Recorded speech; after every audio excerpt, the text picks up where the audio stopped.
Yo, what's good everybody? Welcome.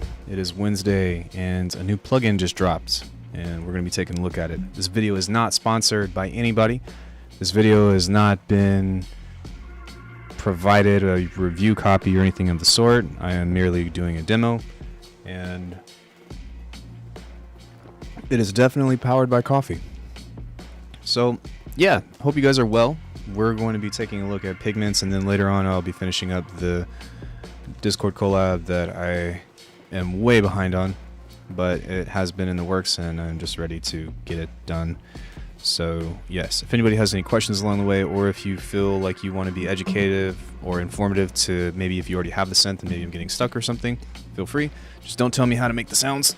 Don't tell me how to do the things. So you're going to hear me grunting and complaining a lot. I blew out my back on Monday and I cannot walk very well. Hey NX. So I went to the chiropractor today, but yeah, this isn't the first time that I've blown out my back like that, but moving around is very painful, and even just standing up or doing normal things that a normal human would function. I'm pretty much like devolved to an 80-year-old at the moment, but things will get better and I have faith that I will be back to training in no time. Just gotta be proactive. But we're not here for training today. We are here for music stuff. So let's go ahead and hop right in and then we're gonna take a look at what's going on. Let me pull up Streamlabs. There we go. Hi everybody. Alright, so let's take a look at what this has to offer. Hold on one second. I want to see chat. I want to see the chat. Alright, whatever. So, let me see here. No, not that one. This one. Alright, so Pigments 3 just dropped within the last couple days, I want to say. You have gray hair. Sorry. Not that it matters.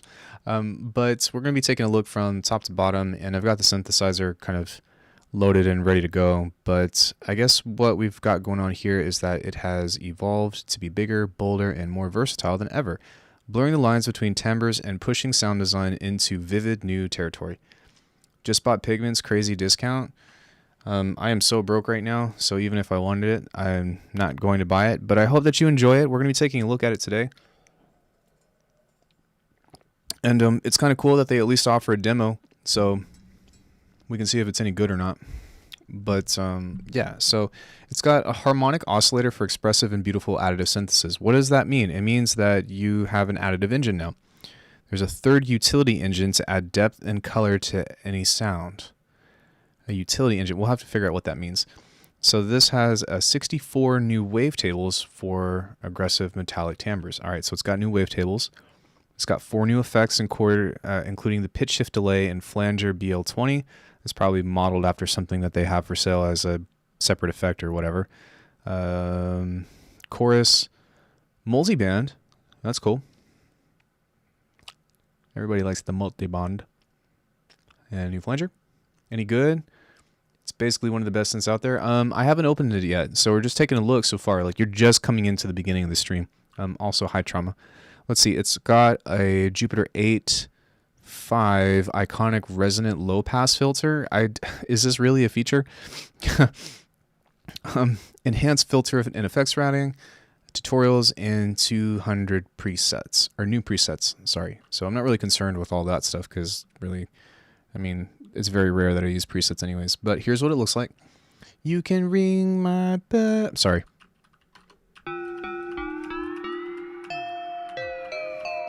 Now I will say that like whenever I demoed Pigments 2, the presets that actually were involved in here were pretty good. So if you're like a preset surfer and that's your thing, like that's pretty cool. But let's go over here and let's see if we can find the default. There we go. And then we'll give that a heart. There we go. So maybe if we want to mess with that. Okay. So let's take a look at what this has. Explore the store. So if you open this up, you've got your tuning options, you've got your unison stuff. Let's look at the modes. So it's got classic, chord, and super. That's kind of cool. I don't think that's any different than pigments 2. You can see that there's 2 engines here, and then there's that utility engine. So I guess the utility engine here has noise, oscillators, and then also, or are these samplers? Digital, hardware?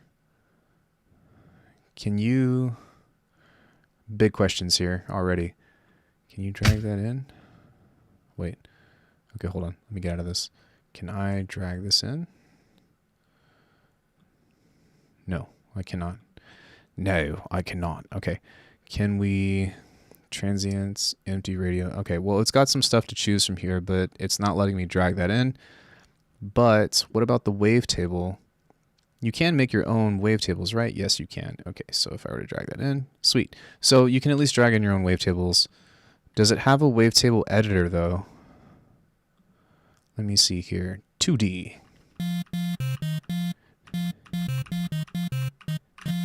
Okay, here is your frequency mod, your phase modulation, your phase distortion, and your wave folding. Phase distortion is pretty interesting. It's kind of like your bin plus and minus. Wave folding. This is just another means of distortion. You got your phase mod, but what does it phase mod to? Okay, all right, so you can do it to key, which is, I guess, is a pitch. You can do it to the mod oscillator. Where's that at? We'll take a look at that in just a second. You can do it to the self, and then you can do it as random. Okay. Linear and exponential mode. That's pretty cool. So if we look at the routing, it's going from here, oh, to the modulator. Okay. Noise. So if we take a look at this, this is tune. Maybe turn that up. And then where's the wavetable position? Here it is.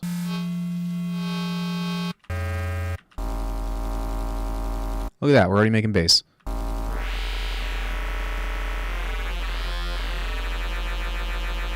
Sick.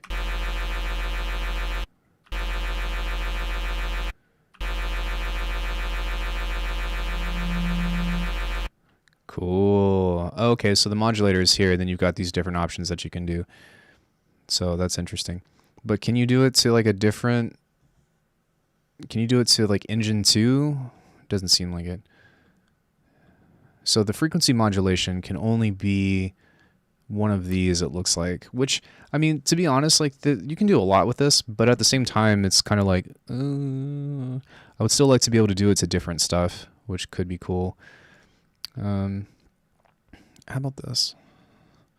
Oh, right. So also this is the engine type. So you've got analog, sample, harmonic, which we'll take a look at in just a second. And then in the sample, I think that this has it's got a granular mode in it, so you can kind of mess with stuff like that. Now, can I drag in other? Yes, you can. So you can drag in samples for that. So let's find something stupid like a bell. Yeah, check it. Can you dig it? I don't really know. Yes, that is the one. Let's go to imported. And then I think you drag in. What? Say what? Okay, that's okay. I think we can just go here and then go to sample pack, and then type in bell. Sure. ASD. Bell.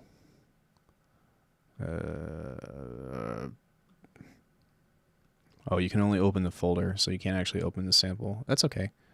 Yeah, whatever. Sample. Okay, now get me out of here.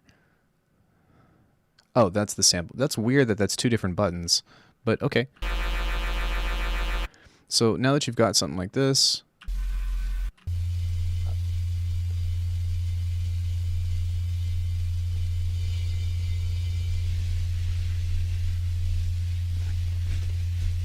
it's kind of cool that you can set that there, and then you've got these different shapes that you can do. It'd be cool if you can like really make your own though, like with a custom LFO or something.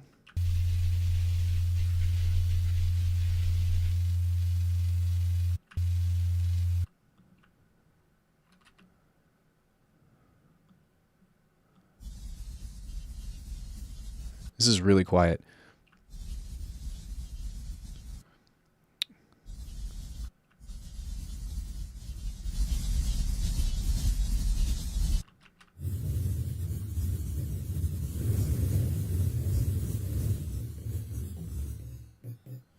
Now, how do I set the end part to just stay on this side?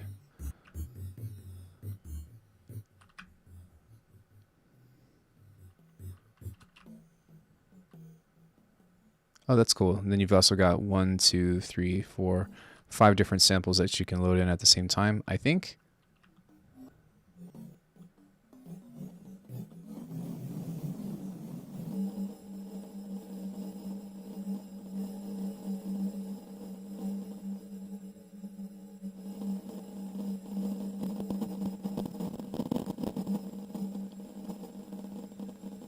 Then you've got a modulator here. And you can pick where the sample starts.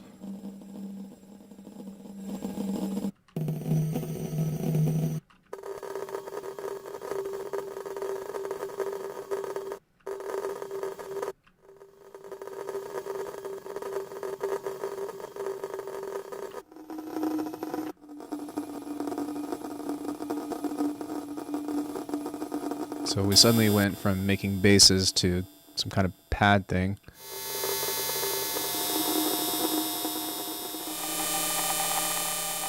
Which is actually kind of cool. Let's see, we've got a delay and reverb. I hate those words. So we've got a delay. Let me see here. Can we shape this? We can. So that's kind of cool. You can shape that here. And we can set it to ping pong.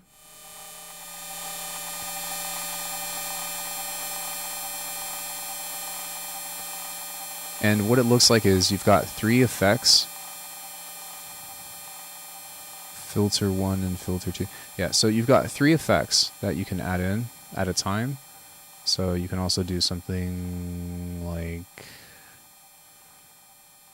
Yeah, let's just send that through a chorus or something. Okay. Then you've also got effects B, which is bus B. I think that these should be renamed from effects A to effects B as well, and then just the auxiliary, because like, why would you have different terminology for effects A and then effects B? That doesn't really make a lot of sense. But it is cool that you can run these in parallel, which is what that looks like, because right now the options are, this goes from A to B and then to the auxiliary? Or does it go to the output? I'll have to take a look. But, oh wait, hold on one second, guys. There we go. But at the same time, the effects themselves sound good, but you can pretty much stack 1, 2, 3, 4, 5, 6, 7, 8, 9 different effects on here to kind of get those things. Now, I think that's kind of cool, but at the same time, it's like, that's pretty limited these days, right? Because like, think about how many effects, you know, even something like Vital has altogether. And I'm not really sure what the total number is, but I think that you should be allowed to have more, because this just isn't enough. Unless if you can do some kind of interesting routing, like rack or something. Modulation, time-based. Now the effects themselves are really cool. Copies the effects to a different slot. Okay. So there is that, and these effects have presets to them, which is also kind of cool. But yeah, okay. So there's a drive aspect to this. There's your clipping. Let's see what other kind of stuff we have. I guess overdrive would be clipping. There's your tone. I feel like Pigments focuses more on great sound and less on tweakability or options. Yeah, just like right out of the gate. Okay, so we've got either a sign or a try. So you've got a wave folder. That's kind of cool. Bit crusher, down sample. It's dead. It died. I lied.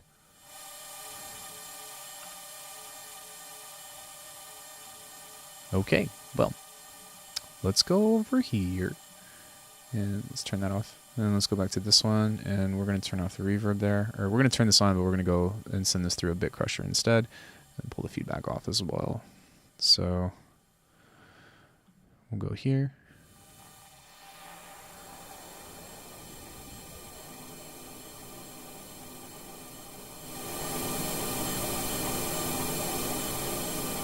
cool little drone.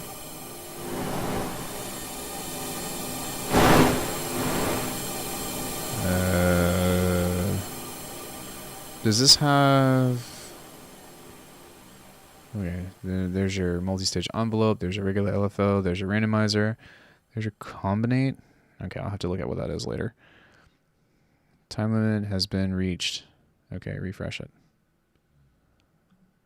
Alright, so let me see. So I guess, wait, how do we get back to... Okay, there's that. Okay, there we go. Mod, voice pan, filtering, multi-mode, which is kind of cool. Matrix 12, we'll take a look at that in just a second.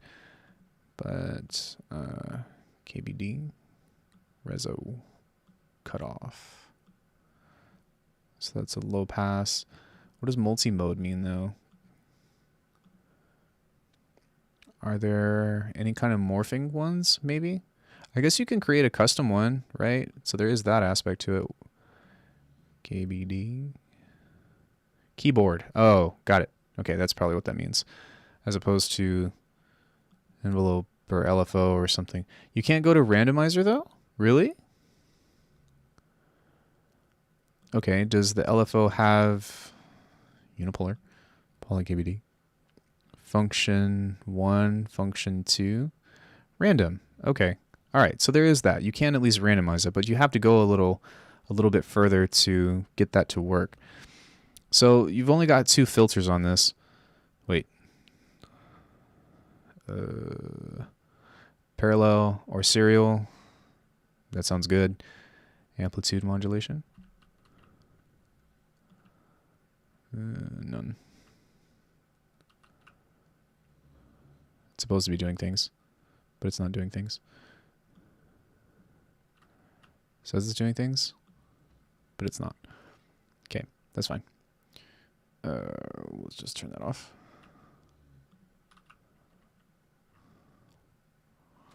Oh, it's not working because it expired. I was like, why isn't this doing anything? All right, let's renew.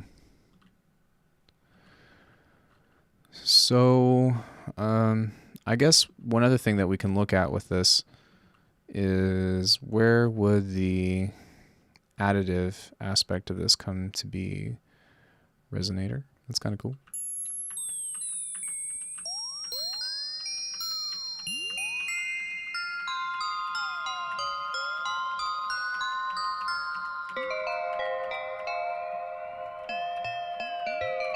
That's pretty sick.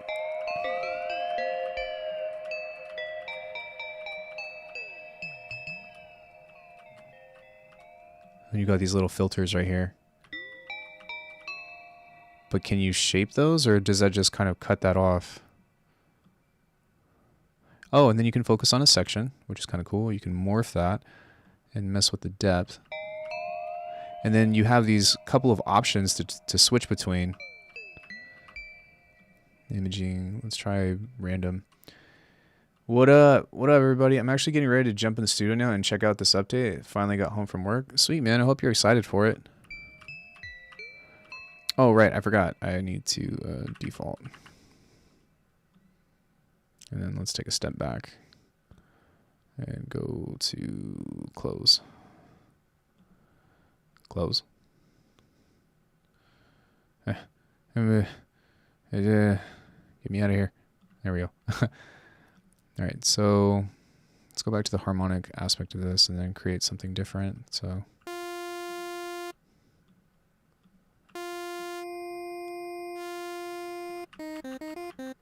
and then we can go to here, pull that down.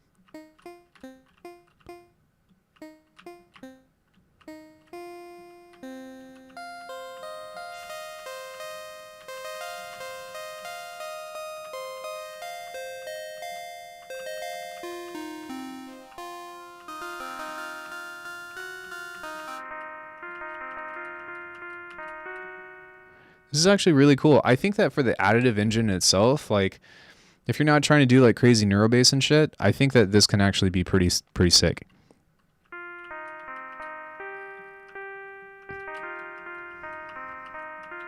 Now, like, is it the most robust synthesizer out there? I don't think so. But for what it's aimed to do, I think that, like, for designing melodic stuff, this would probably cater more to that. Now, it's not to say, like, you can't make a crazy cool bass and stuff, but you're not going to do the kind of things that I do in Faceplant by any means.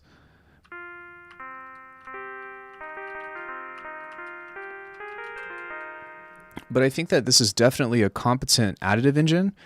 I wish that you could, like, I wish that there were different ways that you could add in partials as opposed to the layout that they gave you. But that doesn't mean that it's not cool, that it's not viable.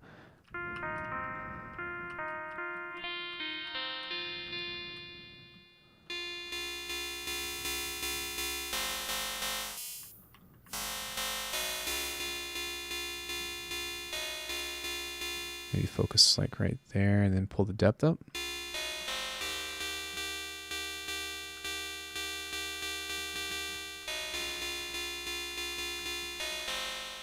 How are you? And will this be up later? I'm late. Yeah, because I'm doing like a kind of like a little review thing. I guess not like an in-depth review. I'm just taking a look at what we have to offer or what this has to offer. Yeah, it'll be up. I mean, so far I haven't really seen anything that's like too much different than Pigments 2 from the last time that we reviewed this, but it's not my favorite, but I've made some pretty sick sounds in it, mostly pads and drones and Pigments. Yeah, so that's kind of what I feel like this alludes to, just because I think that it's focused on like the strong, I guess like the strong and powerful engines that it has. I definitely think that it's still lacking in the effects routing and modulation stuff, but it also has a built-in sequencer, which is pretty sick.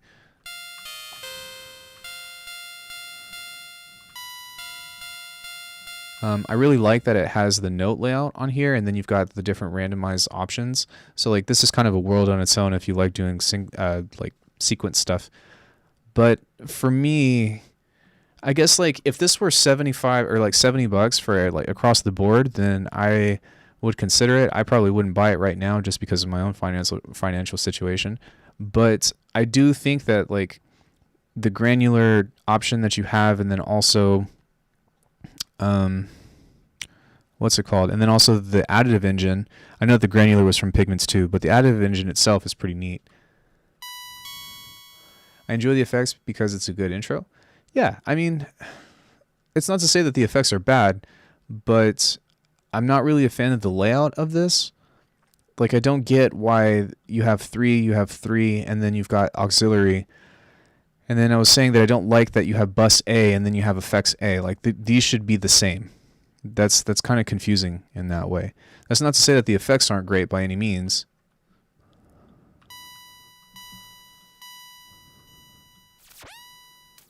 Because I think that the effects sound great.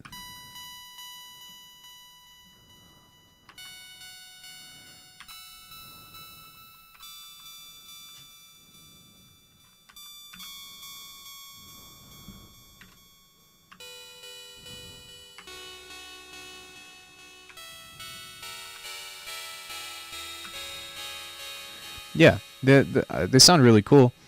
It's just limited, right? I think that's really what it comes down to for me. It's a little bit limited in that way. I do want to check out, what was that new thing?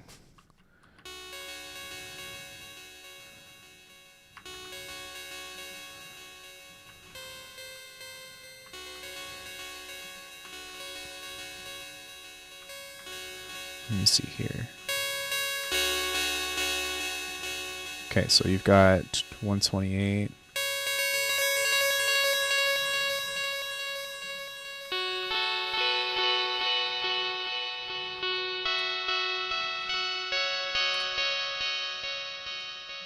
Sounds pretty good. I'm going to turn the arpeggiator off.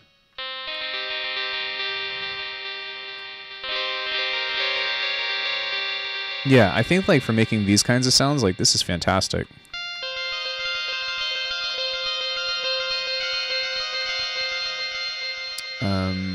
Let me see what else we got here. So we can cut that off, pull that up, maybe try something different.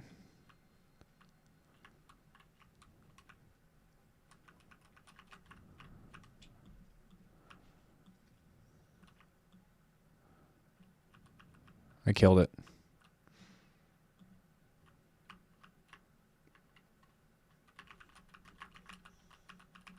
I think the demo expired.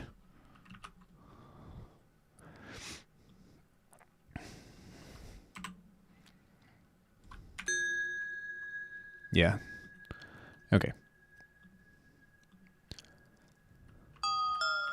That's pretty funny though that I can just duplicate this, and keep working where I was. So that's, oh no, I can't. That sucks. I thought I was being slick over here. All right. So yeah, I think like all in all, I do think that this is a pretty cool synth. I wouldn't pay $200 for it.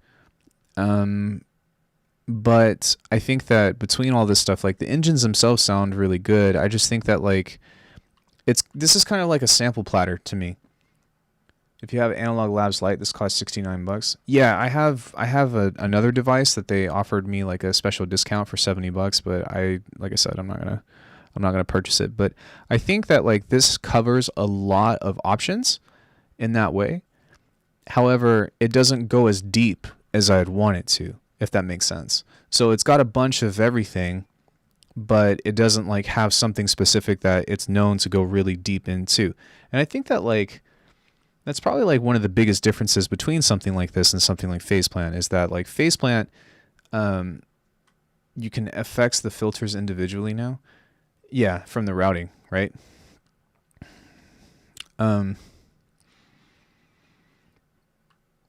It's baby steps I can keep up with. Yeah, so like I think that this is a great intro synth. And it's not to say that it's not powerful because like it's hard to explain. There's a lot of options that you have with this, but the options that you have don't go very far beyond that. So like it's got FM, it's got PM, which is pretty much the same thing. It's got phase distortion and wave folding and stuff, but the options that you have and the ability to do that are kind of limited in that way. It also doesn't have a wavetable editor, which is kind of odd. What does that do? When active, smoothly morphs between waves and wavetables. Okay. So yeah, you can import your wavetables, but it doesn't have a wavetable editor. And that's kind of odd. Like I feel like if you're going to have a wavetable engine, and this was the same criticism that I gave to Bitwig, because they also have a new like wavetable device or whatever from the grid or whatever, right? But these days I feel like it doesn't make a lot of sense for you to have some kind of wavetable engine without being able to like edit in that particular way. Especially if you're going to call it like update 3, I don't really feel like the features that they have kind of updated enough, except for the new additive engine. I think the new additive engine is actually really sick, and I don't really feel like there's a lot of other stuff on the market other than something like Razer that can compete with this. But even still, like it's quote unquote an additive engine, but you can't really like shape and design your own partials and stuff. Like you only have these different spectrums to choose from kind of in this way. And to me, that kind of like, it's fine, but it kind of limits it, right?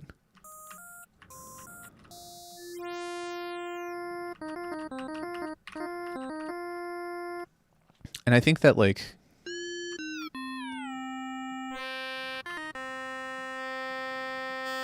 yeah, and I think that like this is really streamlined in order for you to just turn a couple knobs and then get things going pretty quickly. And it definitely looks pretty, right? So what is this, aftertouch, I think? Mod wheel, velocity, aftertouch, mod wheel, exponential, drag knob, modulate rounding, VCA, which I think is filter. Anytime I see that, so envelopes, LFOs, functions, which are your multi-stage, randomizers. I'm thinking that this is combination, combinate, crossfade, amount. What does this do? What is thy combinate? Okay, so to do that, you click on something. Hey, good evening, guys. Hey, Hartwig, what's going on? Let's try the depth. Drag knob. Do I drag it in here? Oh, there we go. Okay. There we go. Okay. And it's got sidechaining in it. That's kind of cool. Now, do something. Oh, okay, cool. So what this can do is this can kind of morph between two modulators. That's actually pretty cool. So if we go to function 2, and then we maybe do something like this over time, and then maybe give it a little bit of bend, and then set it to be kind of slow time. Can we set this to sync? Yeah, there we go. Set that to sync kind of like that.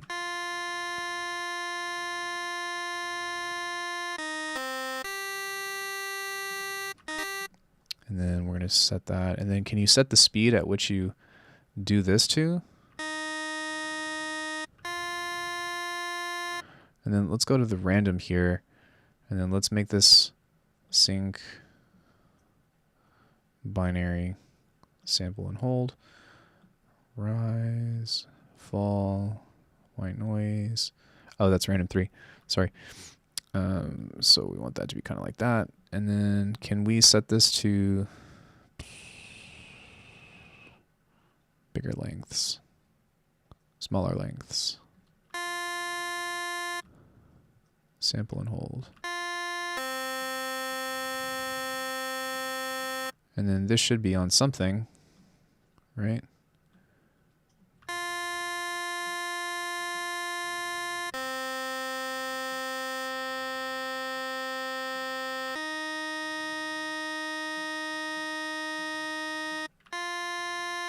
So ideally, what that should do is kind of morph between these two, kind of give us something kind of like that. But yeah, we'll see.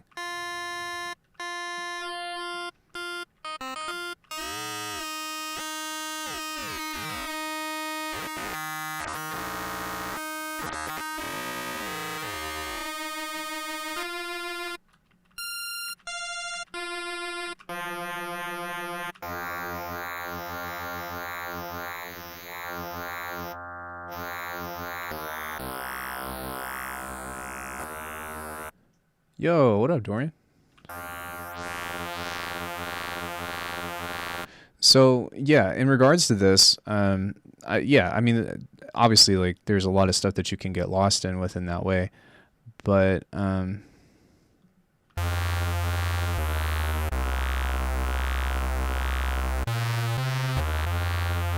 still kind of feel love watching someone else use a plugin I use. Let's try a different, let's try maybe a bit of distortion.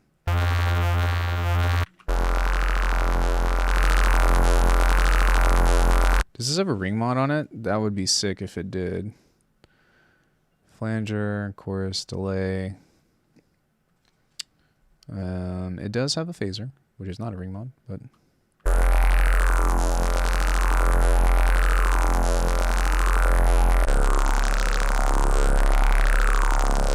We can check out the multiband compressor. So this is your OTT right here, which is kind of cool. Does it have it? OPP, of course it does. Yeah. Okay. So yeah, I mean, like, if you went outside the box too, which is always an option as well, right? But if you were to throw something like a ring mod on this, ring modded, kind of like so, we can kind of see what would go from that.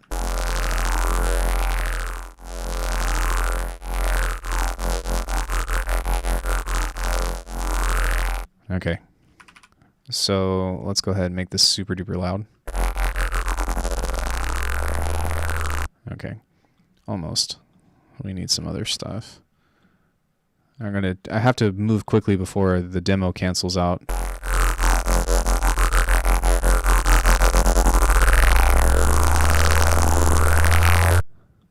What if I were to throw something like this on here?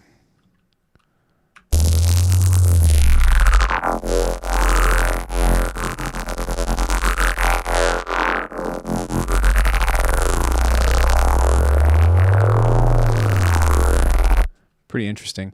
We can also grab something like a band pass. Is there a mix on here? Ah, man, there's not. That sucks. But that would be really cool. So we can set that to here, and then we can set this one to be a notch. Oh, that's what they mean. Okay, that makes more sense. All right. So interestingly enough, these are all like filter types, but then the multi-mode is like a bunch of other different filter types. So I didn't realize that. But what we can do is maybe move this over here. This says notch 24, notch 36. That way I can go a little bit deeper. I got to move really quick. Okay. And then we can do something kind of like function 1 to the cutoff like that. I don't really like that I have to drag that over to the green thing. I think that was a complaint that I had when I reviewed the second part to this. But now that you have that, this will kind of open up and do its own thing. And then maybe we can take function 2. And then I have to go to the function. I wish that if I just clicked on this, it would do its own thing. But now clicking on function 2 like this in this way, now I can kind of mess with the cutoff of this one. Something kind of like that. Don't die on me yet. Don't die on me yet.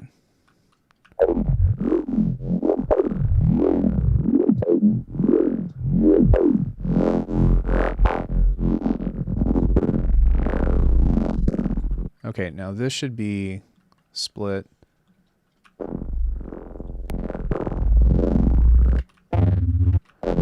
Well, interestingly enough, this says that it's split, right? But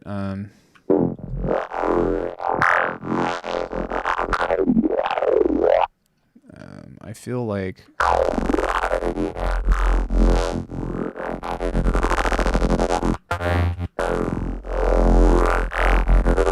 alright, well that's interesting. I'll have to mess with that later, but I don't really have a lot of time to do that, so we'll just keep this up here and then see what that can do.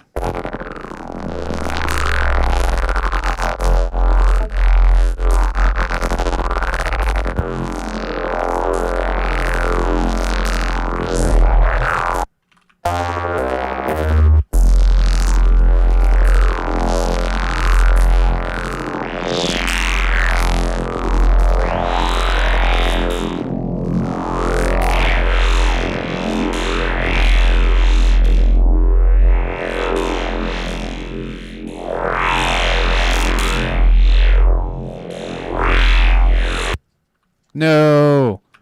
Well, there's that. So yeah, I think, like I said, it's not the most versatile or whatever, but I do think that like, as far as making quick and dirty sounds or like quick things to kind of jump into, you know, of starting with the harmonic thing. Oh wait, this one died. Okay.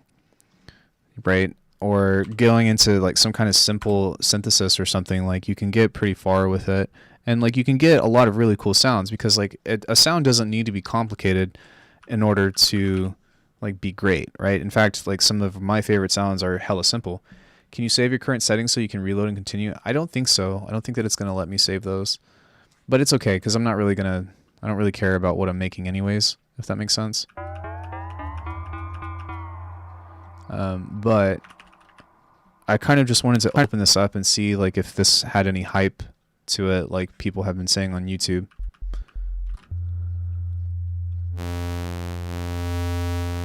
So just for funsies, let's go ahead and do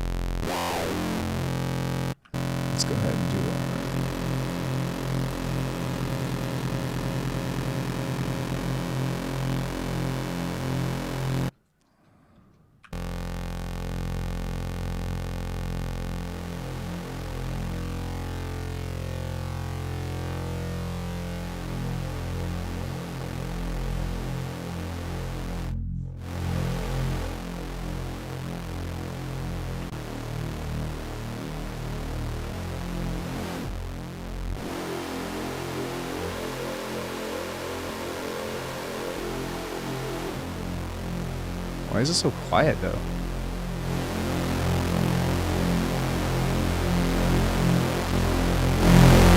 Oh, there we go. Sorry. Hope that wasn't too loud. I think I did put a limiter on here. I want to say I did. No, here, auxiliary. Is there a limiter on this? There is a compressor. Okay, whatever.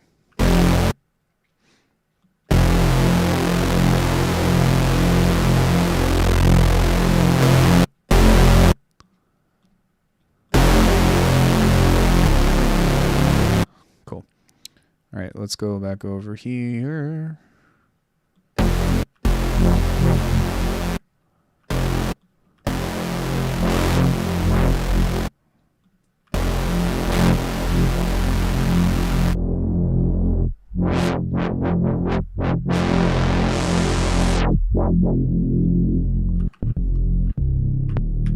Like, that sounds really good.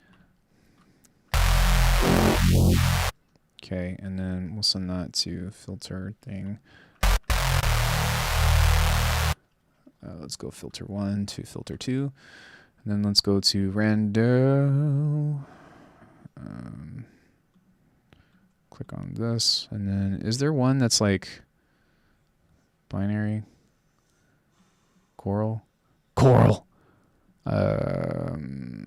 Is there no like smooth random type on this? No. Well, that blows. Okay. Well, whatever. We'll use a function instead then.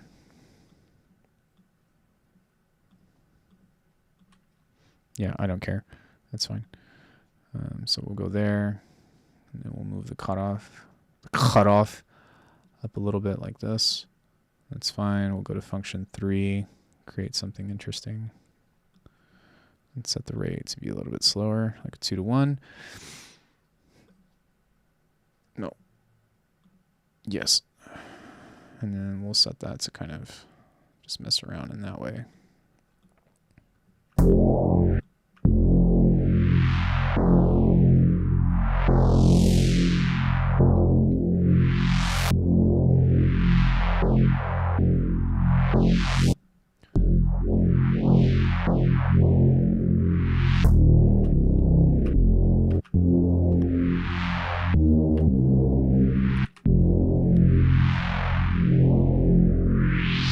I think maybe just like a 12.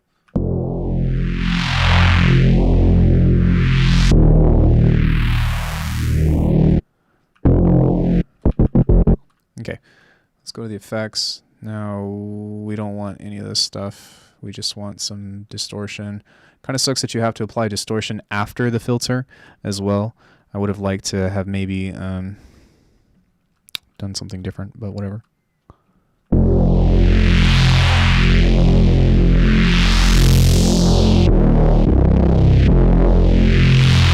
Then we can go to the keyboard, and then what does this go to? Just 1? Oh, 2.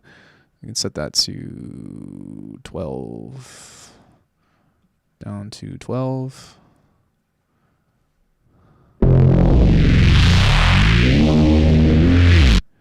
Maybe 24.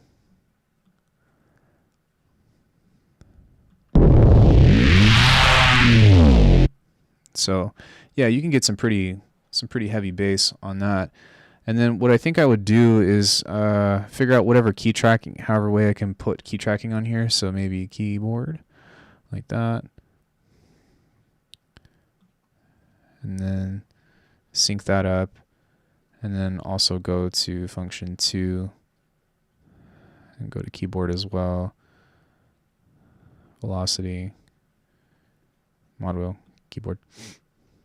Oh. Wait. God damn it.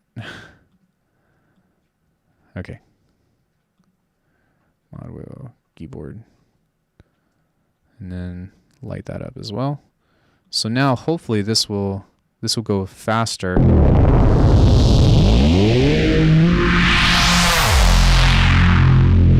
Okay, not yet. So I'll have to come over here to the functions and turn this up to something quicker, like that. And then go to this one as well. See if I can make that a little faster too.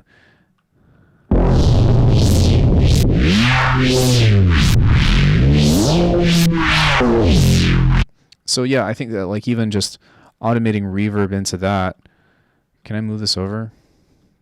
These should be snap ends. Grr. All right, well, just because I already did this, we're going to go from bus B to bus A. And then we'll go to bus B, and then we'll do something kind of like reverb, I guess. And set the dry mix to that. But we're also going to take function 2 and pull that out to the dry wet. Kind of like that.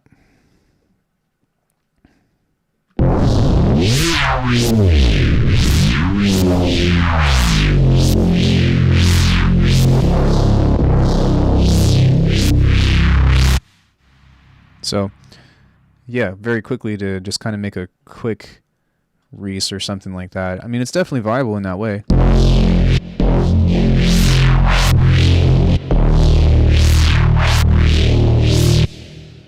But nice air in the sound. Thanks. Voices, just 2.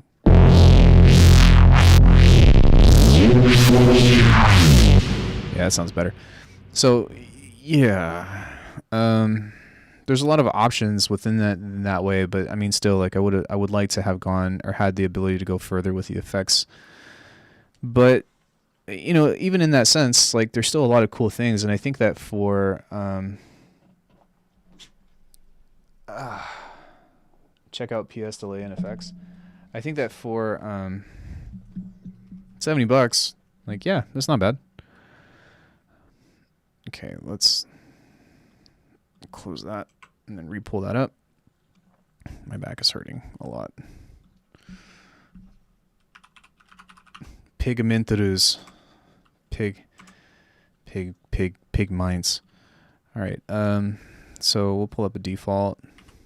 E-fault. It's totally E-faults. Yeah, it doesn't let you save presets because I saved this as a favorite and then it did not do that. Okay. Sine wave.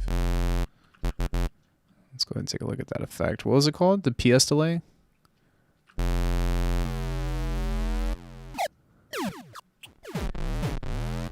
Pew pew.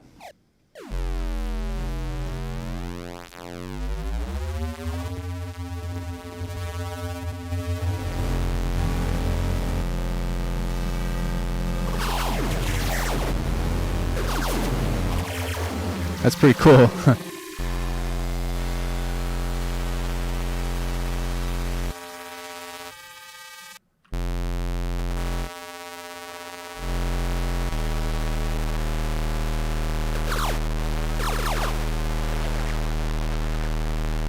But to be fair, like this is just a pitch shifter in general.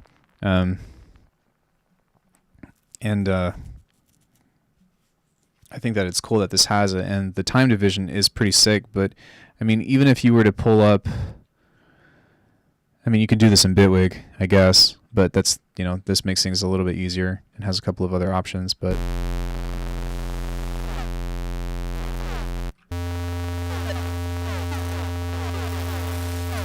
I'm seeing some possibilities for Psy sounds.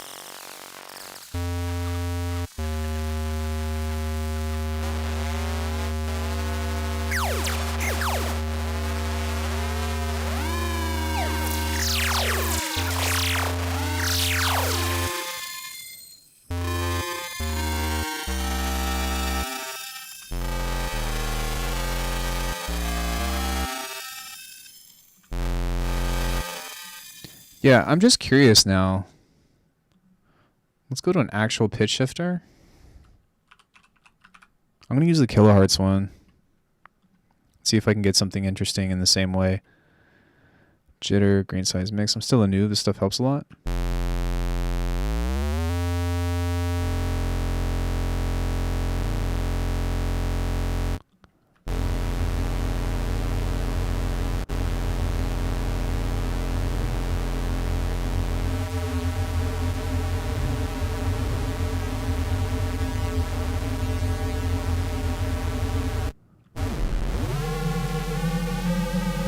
Okay, so what you would have to do is like you would have to set up your own rack with this, and you'd have to put like a delay on here as well. That messes with the time, so you go here, and then you go here, and then you would go. Oh, really? You'd have to nest this maybe. There we go, and then let's ungroup that. Okay, whatever. Maybe we can go here instead and then add some stuff.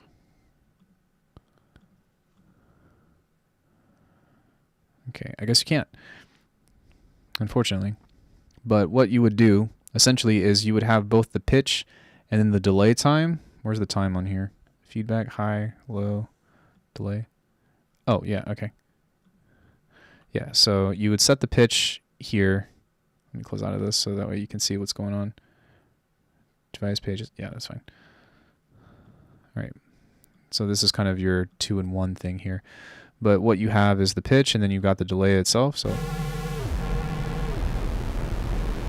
set that to 100%.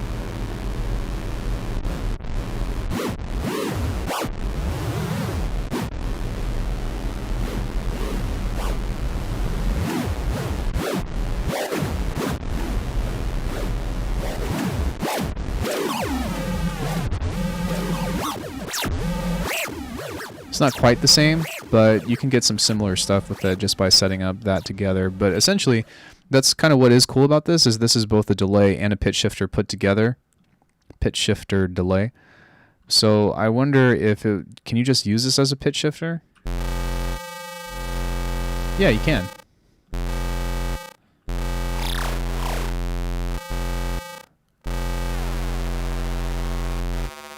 Yeah, so that's kind of cool that they combine that into one. There was something else on here, wasn't there, that was kind of interesting? Oh, the BL20 Flanger. It's kind of cool.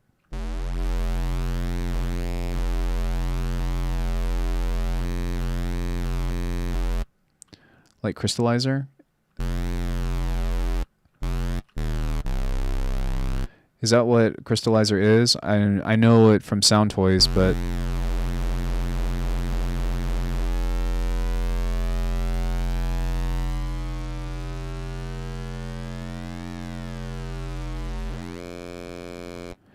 PitchDelay, yeah, it'd be pretty much the same thing then.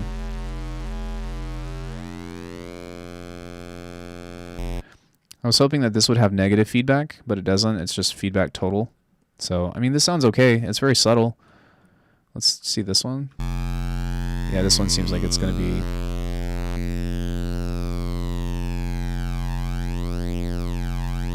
Yeah, I would probably opt for this one, especially for bass, because it has a little bit more of a... I can hear it a little bit better. And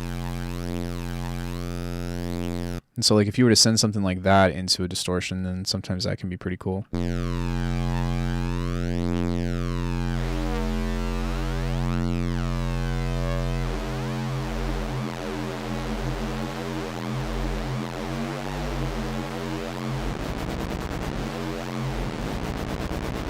Yeah, you can get some sick shit like that.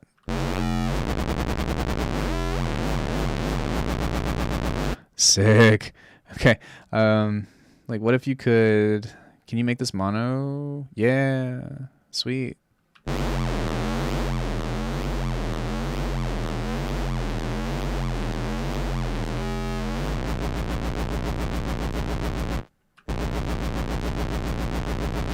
Yeah, so if you sent that into effects B and then, like, just pump that through distortion.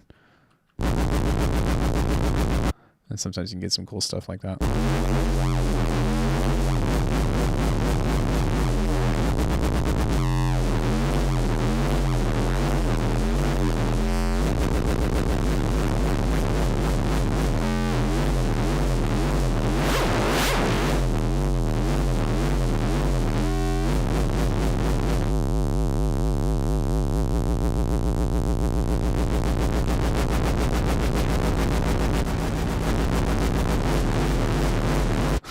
Sorry, I'm having fun. So yeah, there is that, and then I guess I'm trying to think about if there's anything else that was different about this synth than Pigments 2. Yeah, do a riff automating that. Yeah, that would be cool.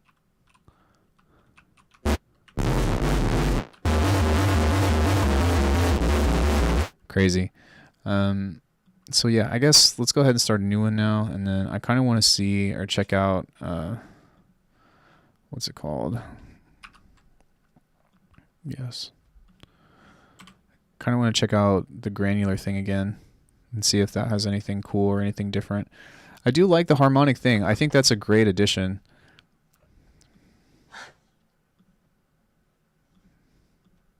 Okay, sample A, edit, main. How do I get a sample in here? Oh, wait, default. Default. Okay. Okay, buddy. There we go. I have no idea what I'm doing, but I like the sound it's making. That's kind of what it is, right?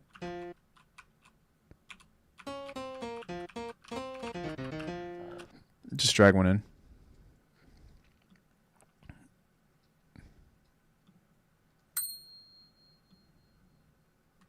Okay. Does this automatically detect the pitch for you? No. But that would be cool if it did. So what I would like to do is... Oh, there we go. Okay, that's what I was looking for. Okay, so you can map this out between keys, which is kind of cool, I guess.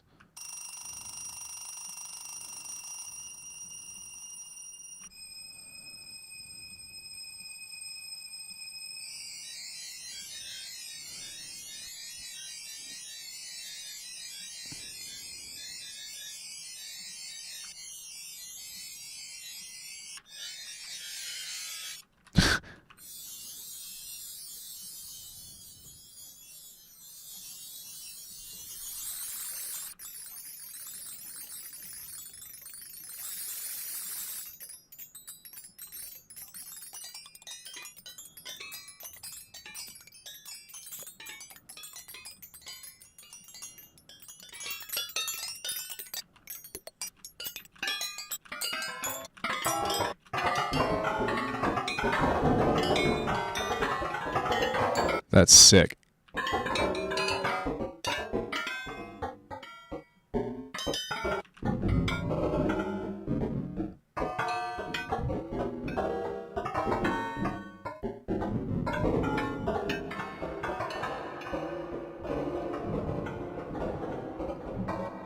Okay, so now maybe we can get like a loop.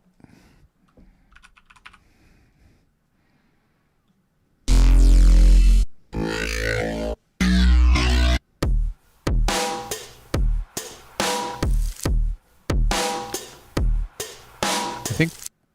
No, that's not one of mine.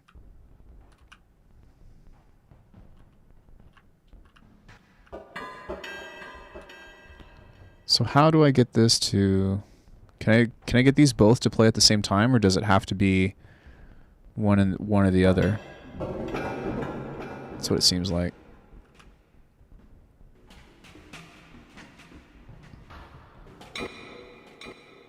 Can I map these? Sample pack, round robin, key map, single? Sample pick? Oh, that's cool. Round robin? Yeah, that...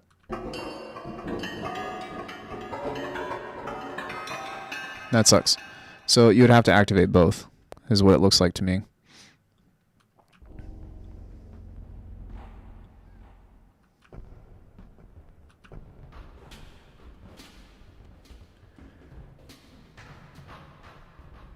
I think the only way is to activate both. Yeah, is to do both Granular Engine 1 and 2. Yeah.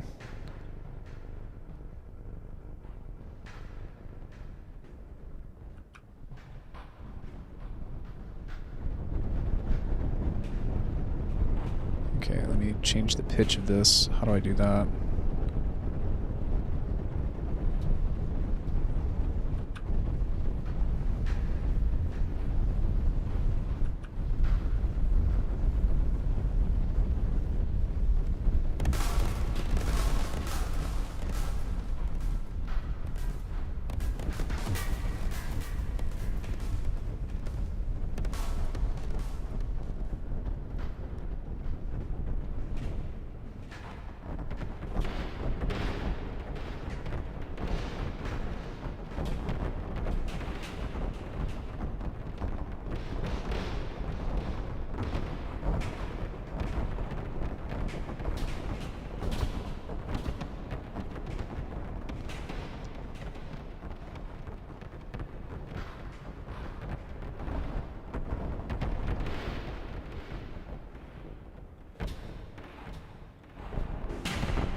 And I guess if you went in here and made this really slow, like that, and then drag that to the volume.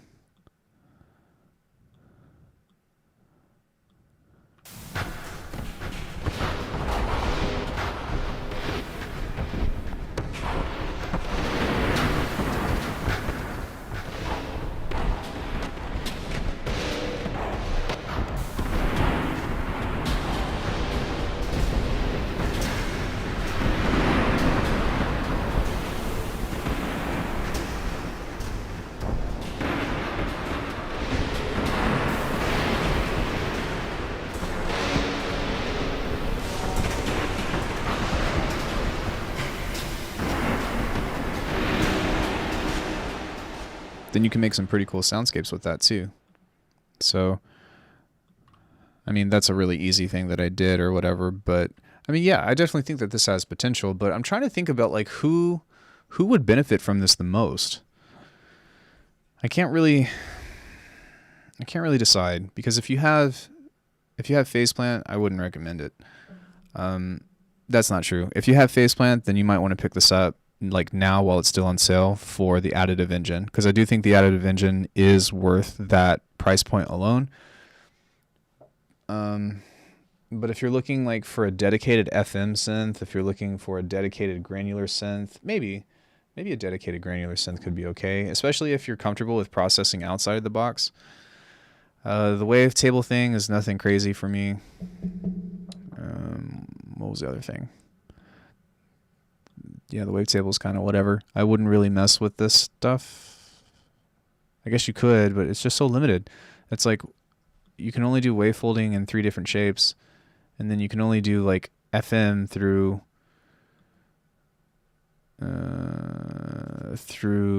these different waves, which also, like, these are just single cycle waveforms too. So that means that you can't actually, like, you can't really morph the FM other than doing FM. And that's a big problem that I have. Like, I think that you should have the ability, kind of like Serum in that way, or fucking Vital for that matter, to be able to morph between the different engines, right? Like, why can't you set this modulator wave to like engine 1? That doesn't make a lot of sense to me. But sorry, I'm having back problems. Hold on. Okay, adjust.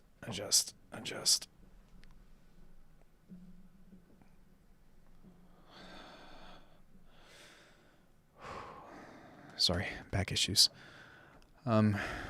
Jeez. So yeah, but that's not to say that, like, if you're trying to get introduced to the idea of FM and stuff, that this can't be helpful in that way. But I find that, like, how is this going to compete with the other synths, especially at that price point, right? This to me is designed for bells, for bells, plucks, and musical harmonic oriented things. And that's kind of like ass backwards, right? Because I mean, essentially you can do that in just about any other synth, but I think that this is going to shine the most with beautiful arpeggiators and stuff like that.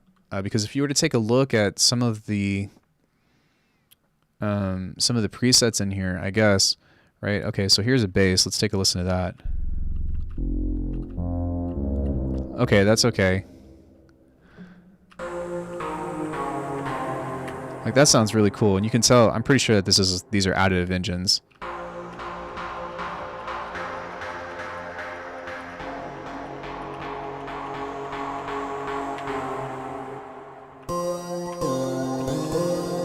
Leads to, I think this would be good for hard bass.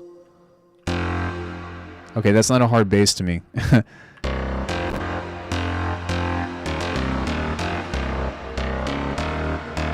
Film sounds? Well, like, what kind of film? And that depends.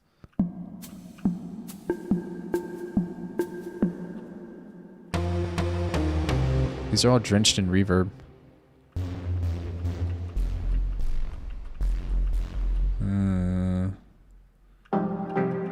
Oh, there's one.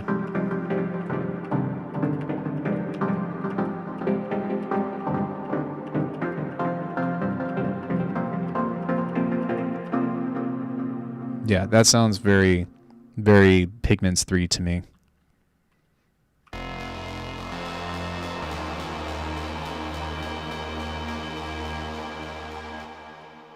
There's some really bad names for sounds in here. Very misleading. Like, that's really pretty. Wavetable, sample, filters, comb filter? That's what that looks like. Crystal bells.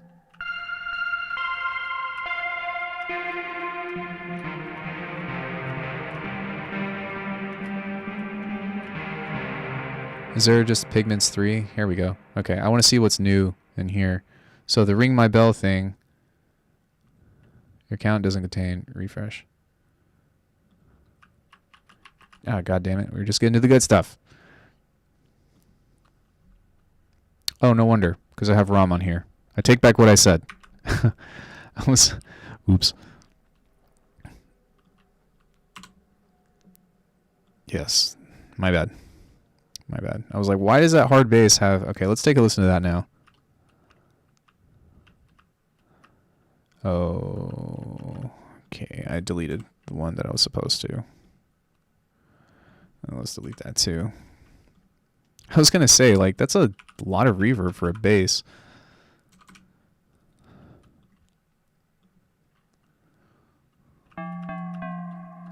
Alright, Banks, Pigments 3...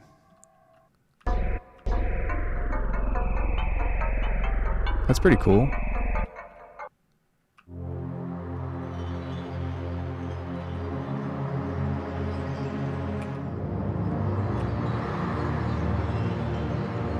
That's pretty as well.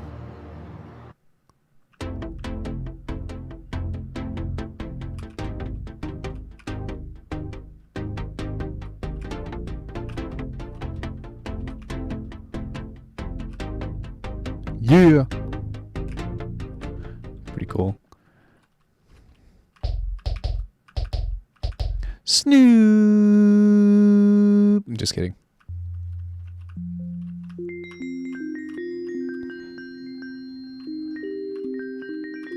Yeah, like as you can tell though, to me, like this is like these things that they're showcasing obviously are like kind of what I feel like Pigments 3 is meant for. And it's kind of hard to say, right? Because like theoretically you can make anything in any synthesizer.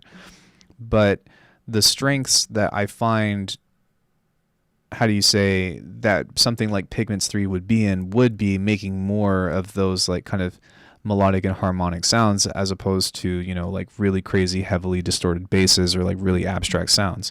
That's not to say that, you know, like other synthesizers can't do that just as well. I just find that this would probably be like the biggest feature set for that.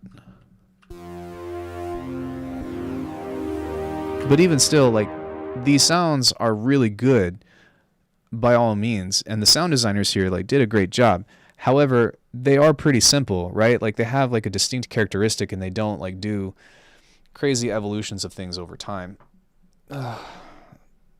Sorry, still having back problems. My back is seizing up on me.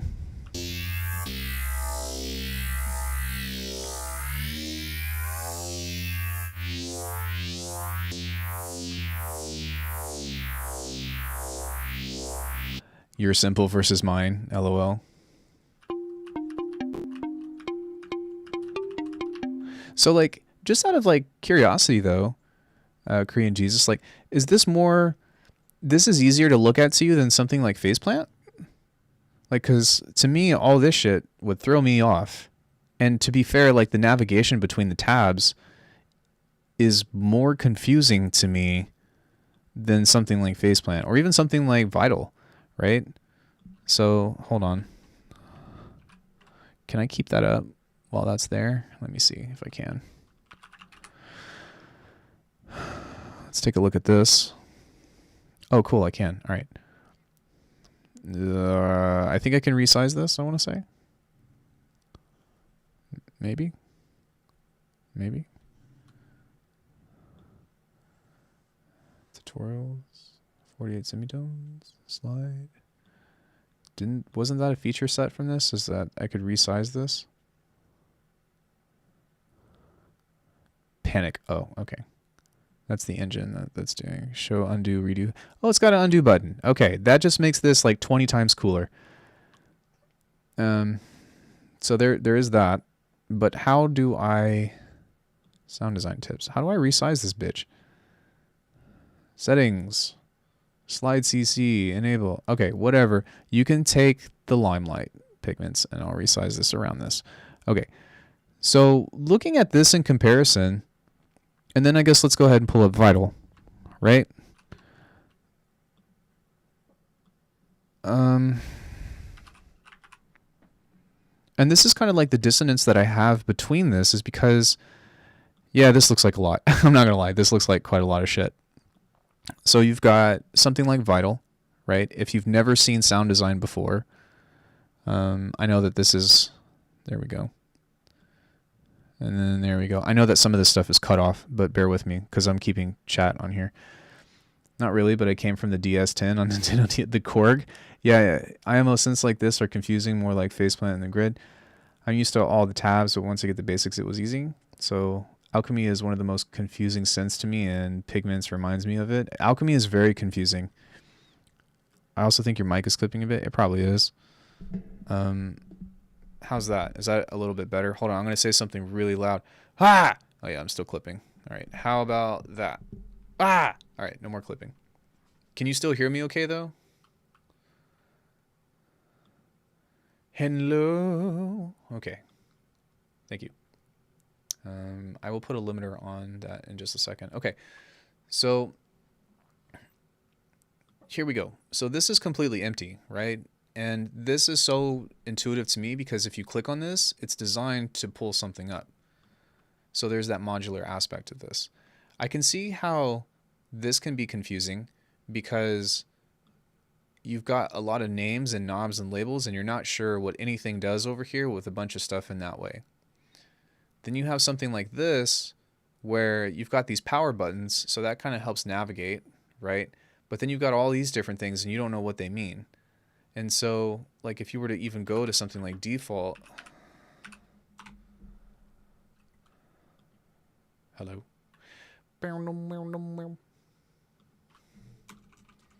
maybe default, default, oh, clear all. There we go. This one. Sorry. So yeah, you go to default and you've got these things. And you've got like keyboard. Okay, yeah. Envelopes, all that stuff. Like for me, like I know where to go on this, but I feel like for somebody that would have no idea what any of this stuff is, it's a bit quiet but sounds perfect. Okay, maybe there's some like middle ground in between. I still think synths like Phase 4 and Operator are the best. I hate menu tabs. I don't like menu tabs either. They are a necessary evil, and I get that, but at the same time, like what can you say? Hey, stop guys. So yeah, I definitely think that like this looks really cool. And I think that this has a lot of potential for simple things, but it's weird because it almost like, I'm not really sure the preset macro makes it noob friendly. Fair enough. I'm not really sure like what target audience Pigments is designed for, if that makes sense. Like, I think that it can make some good stuff, but as far as like, you know, a veteran or a seasoned sound designer, I don't think that it has enough depth to it in that way. Like I'd say that even I'd actually argue that in some cases, you can argue both sides really, but I think that in some cases, Vital is actually a deeper synth than Pigments in some cases, right? I think that this has like more baseline features. For example, the arpeggiator and the sequencer, the granular, I guess the more variety of engines, but this only has one FM type where this has a bunch of different FM types and this has spectral morphing and stuff. So I guess like I would say that if you only have something like Vital or Serum, this could be a nice complement because this will kind of help you like even out the things that you need because it has the additive synthesizer and then it also has the granular synth, which I think the granular synth has quite a few options that are pretty cool. It doesn't have anything that's like, you know, mind blowing or anything. Same thing with the granular or the additive synth. But if you were looking to like complete your collection with just having something available, then yeah, that could be it. I think it's made for beginners. See, that's where I'm kind of confused though, right? Because like I feel like the interface of this is not beginner friendly. I like how Vital sounds, but I don't actually like working in it. I think it's fine. I think that had I not had Serum under my belt, I don't think that I would have understood Vital nearly as much, right? So to me, Vital really feels as close to Serum 2 as we're going to get right now. Unless if Steve Duda comes out with, you know, unless he drops Serum 2 and calls it Serum 2, right? My opinion on Vital. Yeah, I don't really like working in Serum either. It's not that much fun. But I do think that it's easier, right? But yeah, kind of like, that's why this is confusing to me. Like, even the way that you apply modulation, like, you have to come over here and then you have to, like, highlight at this until it becomes a different color. Like, there's not a lot of intuition. Like, it's not very intuitive in that way. And that's not me hating on this synth, because I think that, like, it sounds great as a synth, right? But that's why I don't feel like it's catered towards I don't feel like it's catered towards like new sound designers, I guess. New producers, something. It's too confusing. It's even confusing for me. And that's not to say that I'm an amazing sound designer or whatever, but I definitely feel like this is kind of one of those things that like is just kind of like, huh? Yeah, so there's that. What else do I have to say on the subject? I think that the synthesizer sounds really good, by all means. I feel like you hit the nail on the head. Faceplant is the most versatile, just looks bad. I actually like the way Faceplant looks, to be honest. The thing that I like about Faceplant is how visual it is. That's also something that I like about Vital, is like you've got two different oscilloscopes. So you've got one right here, and then you've got one in the advanced section as well. This was probably one of the best tools that Matt could have added to this synthesizer. Like, this is so freaking cool to me, having both the spectrum and the oscilloscope. That takes away a lot of need for a lot of external tools. So that's actually really sick. I personally like the way that this looks, and the reason why is because if you take a look at what you do to this, then this is actually showing what the outcome is of that. So if you were to take a filter or something like that, like this is going to change. And I love that. I love that about this synth. That is so freaking cool. Yeah, but those colors, did you know that you can change the colors of this though? Actually, I probably should go and do that. I don't remember which one it is. Let's take a dive in Discord, because we're just chilling right now. And let's go to Killerhearts, and then go to Skins, Gallery, and I'm going to find my favorite one. I actually like this one. That one's kind of cool.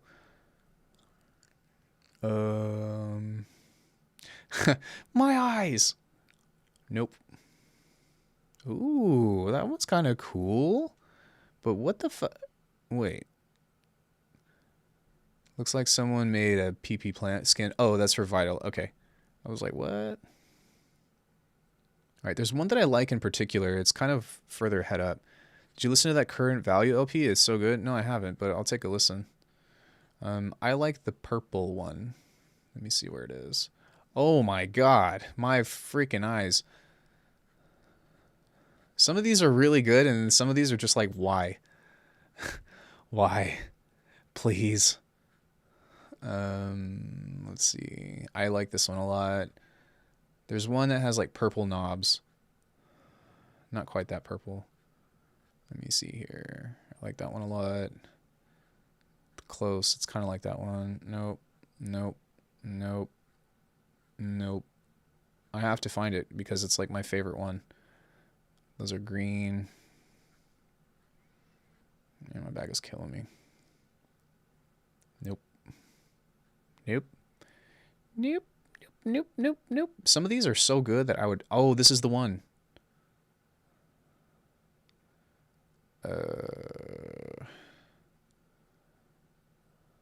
This is the one that I always use. I think it's this one. I think it's this one. Allow. Okay. So to get this to install, I think what you have to do is go into your Finder. Let's create a new tab.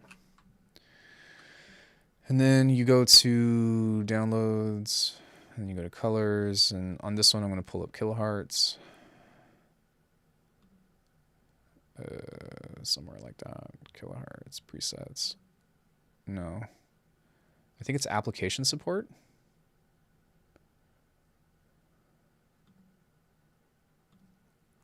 Yo, what up, Ocelot? Kind of off topic, was there any way to change the alt scroll in Bitwig to shift scroll? I don't know. Have you seen Serum XP and Vista Skin? No, I haven't. That's pretty funny. Is it in application support? Or is it in library? I don't remember. Library is application support, doofus. I think it's here. Killerhearts. Yeah, okay, it goes here. I think. So you go colors, config, and then you drag it in that bad boy.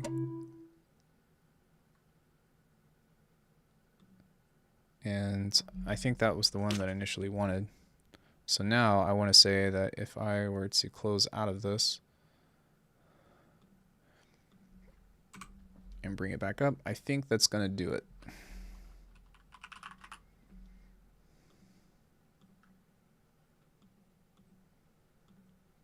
Yeah, there we go. All right. So the colors on this are pretty nice, actually. So it's got your typical orange or whatever, but it also has purple for that stuff. So there we go. Yay. Quick tutorial on how to apply skins. Musar had a tutorial a long time ago on how to make that work. I just don't remember if it was in Mac or not. But yeah. So I feel like patches and pigments either sound good or they don't, but the good patches I make in pigments definitely have a unique flavor, even if I could have done them the same thing in Falcon or Faceplant. Yeah, and I definitely think like the quality, it's kind of weird to say that, right? But the quality of the engine that Pigments provides is very strong and very high quality, right? It just sounds good. And the effects are very high quality as well. But from a straight like feature list that somebody might be looking for, like I feel like that's a totally different ballgame, right? Hold on one second.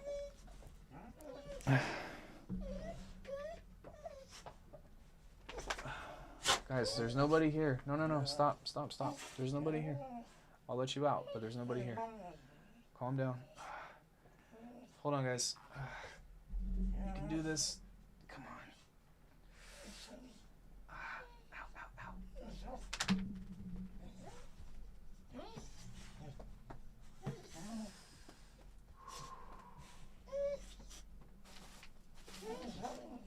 Dogs, stop. You're killing me.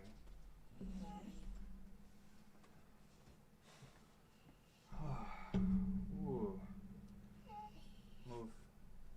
Move.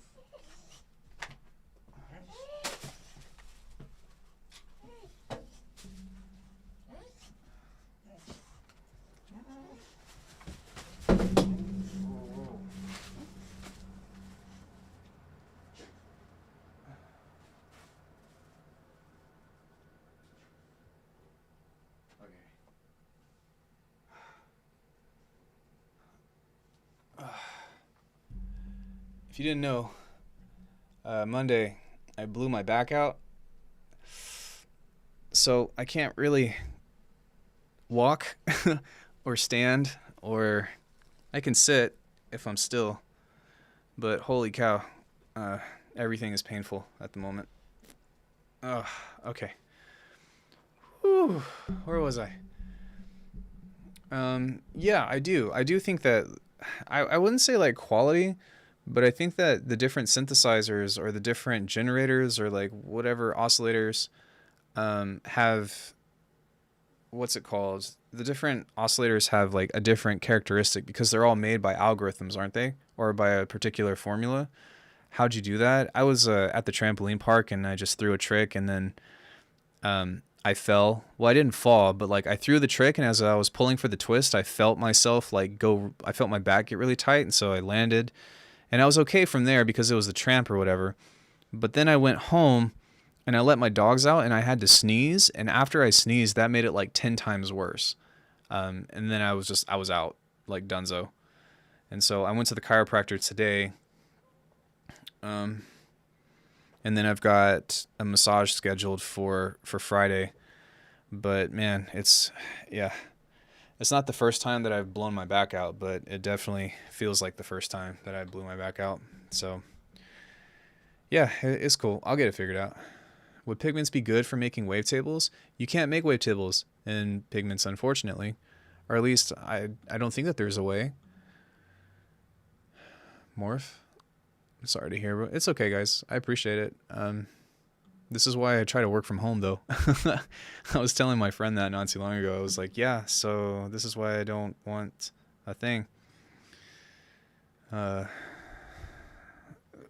This is why I need to work from home, because if I were like teaching martial arts or something and I blew my back out, I'd be screwed.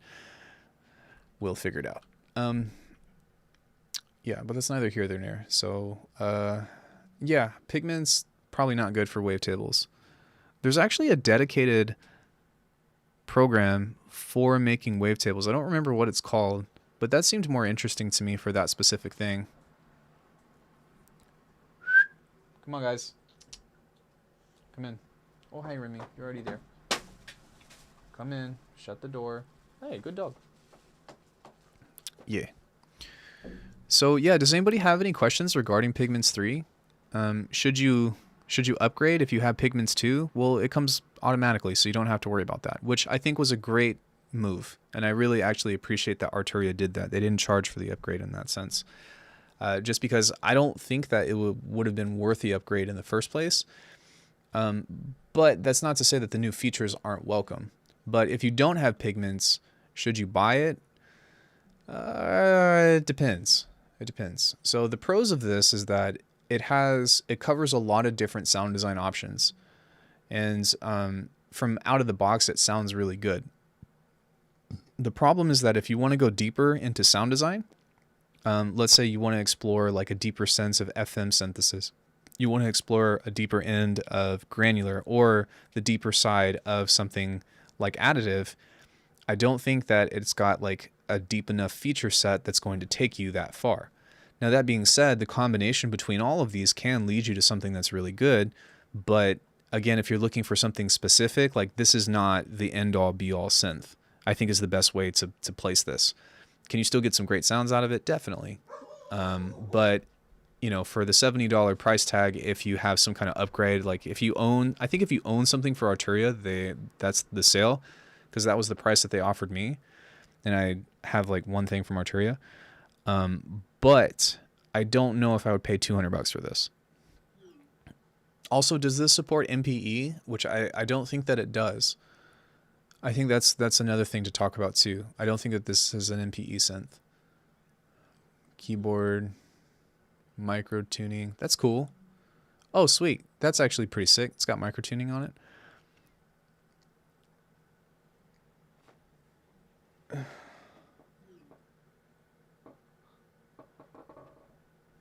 It doesn't support MPE. Yeah, so, you know, that could be a factor that's important. Faceplant technically doesn't support MPE, at least not yet anyways. I hope that they will in the future. So Vital is kind of like your best bet for that kind of thing. Hey, come on, you guys. Get in here. Lay down. Come on. It does support MPE. Sorry. It does support MPE. I read that incorrectly. Top right? Wait. It's in the top right under the settings icon. MPE settings disabled. Enabled. Okay. Wait, you guys can't see that. Okay, so it does support MPE. So that could be a factor too. As of now, Faceplant is the only synth that does not support MPE. Sorry about that. Thank you. So yeah, that can be a factor as well, you know, if you're really into that kind of thing. But where would you set the MPE controls? Via the macros, I imagine. Zone, lower, upper, bend range, MIDI. Oh, yikes. That is also cool that they have a matrix that you can kind of take a look at. This wouldn't technically be matrix, it's just a mapping map. A mappy map. Oh, and it will also sync to different, oh, that, okay, so that's kind of cool too. So if you own something that is kind of like one of their keyboard controllers, then it will sync up and kind of give you the same layout and stuff, which is kind of cool. That means that you don't have to go and do like your mapping in that way. And you can add a controller, which is pretty cool. But yeah, I'm not really sure where you would map that. So yeah, I mean, obviously I can't cover everything in this synth, like in one thing, but that is kind of cool to know that, yeah, I think that there's a lot of good stuff in here. I don't think that it would be useful to me personally unless if I wanted an additive engine. But to be fair, like I already own Razor, which even now I find that Razor is kind of archaic in that way. But I do think that it supports more oscillator types than this. But at the same time, this has like different combinations. So less oscillators, but 2 different combinations that you can do. Like I really would like there to just be like a straight up additive synth VST, and I don't know if there is one or not.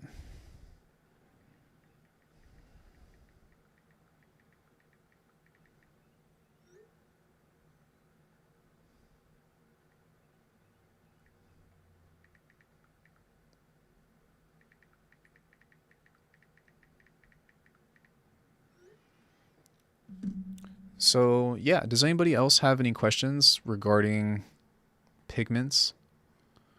Pigmentos? If you've got something, let me know. Otherwise, I'm going to pull up this project and I'm going to try to finish this up today.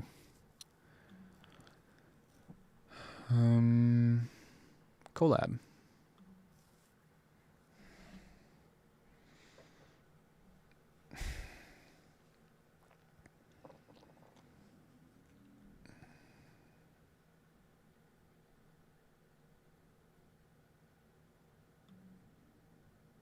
There was something that I wanted to do to this. I just can't remember. I think I wanted to add more bass to this. We're going to play this 3, 2, 1.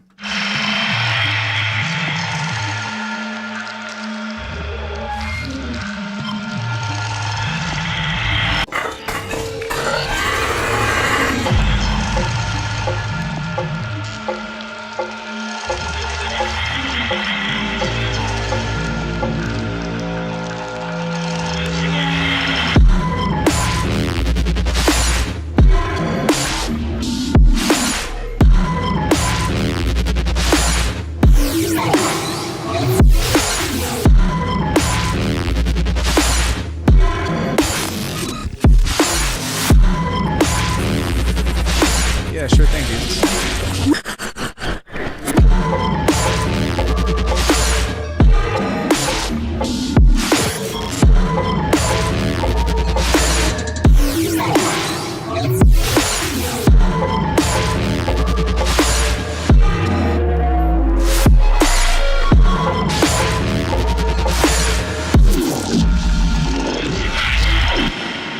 Okay, I want to take a look at the sub of this. And I think I want to add just a little bit of saturation to it. Oi.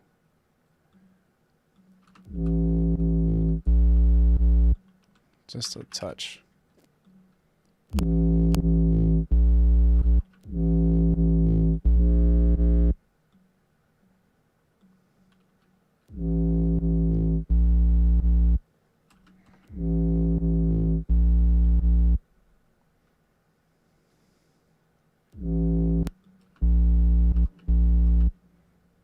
There was another pitch bend in here somewhere. Where was that? Ooh.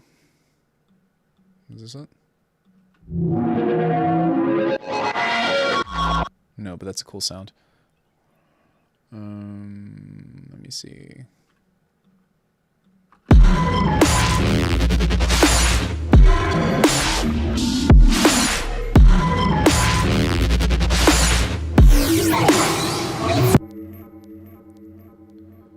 Okay, we're gonna switch this up.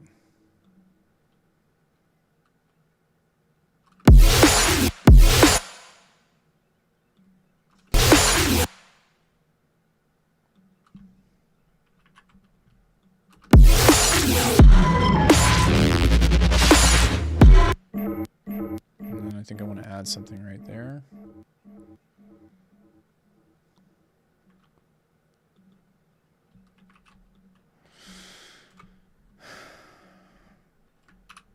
My backy is wacky.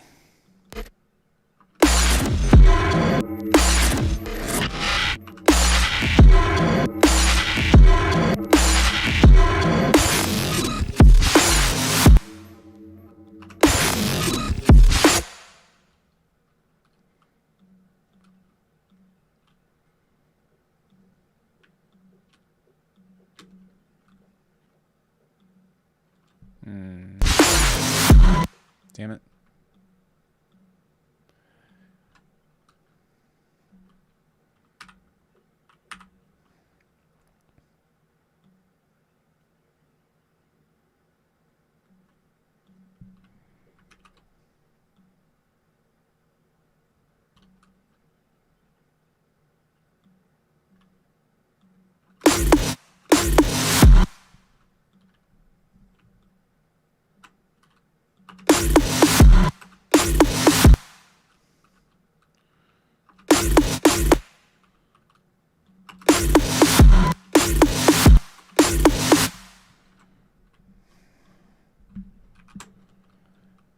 Gotta have my intros or my transitions, man.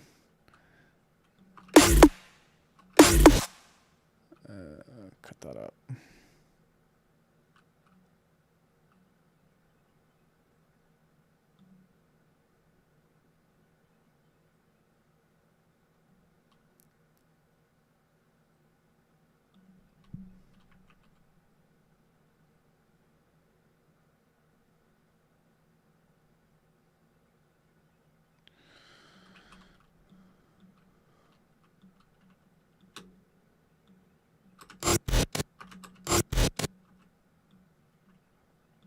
And maybe I'll have something different right here too.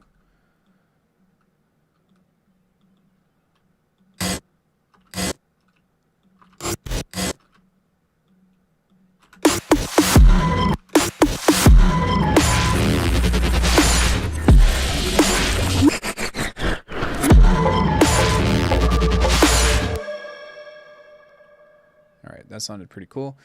Hold on one second, I need to adjust because I feel lightning shooting through my legs right now.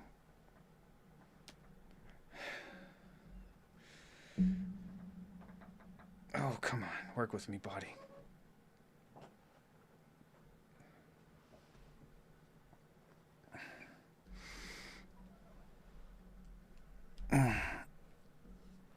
Wait. Okay. Here we go. It's a little better.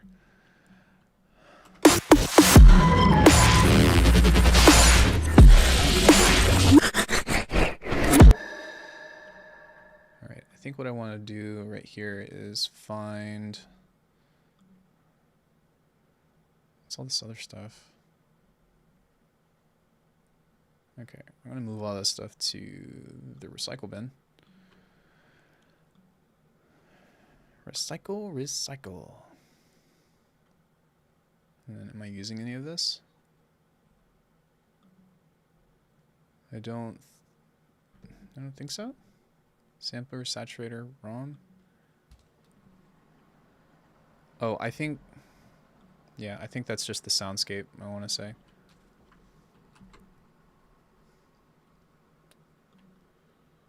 Let's see if we can find some kind of choir.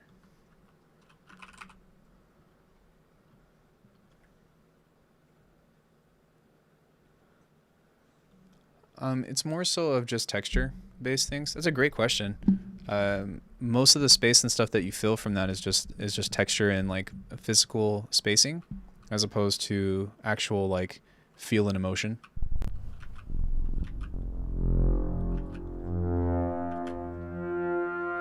It's not a very good choir, is it? That one's okay.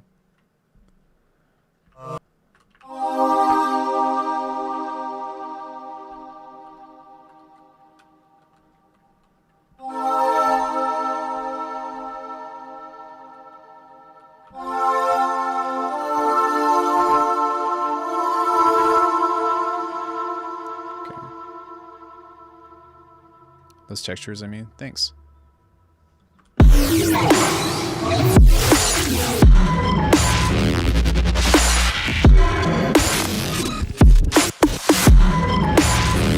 Oh, right here.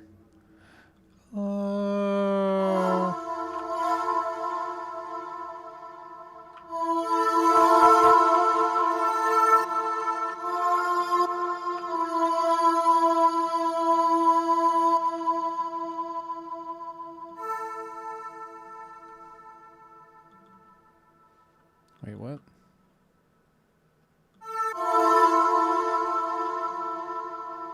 Okay.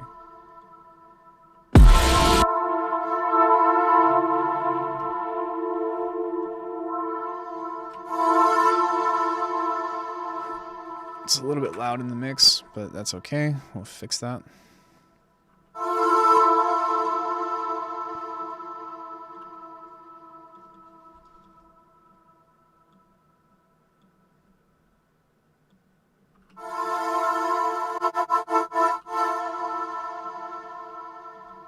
Then we'll go here, and then we'll go.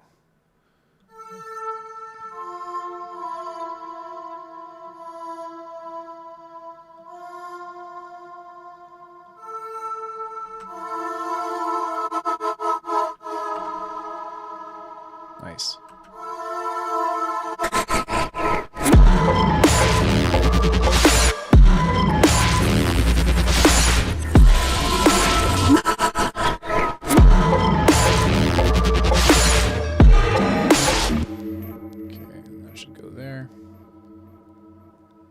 Bass into the music.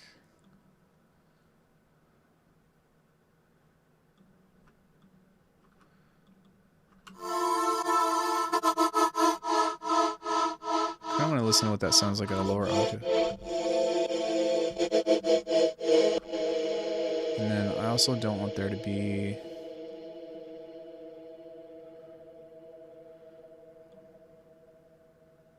Okay, there's just a delay on that.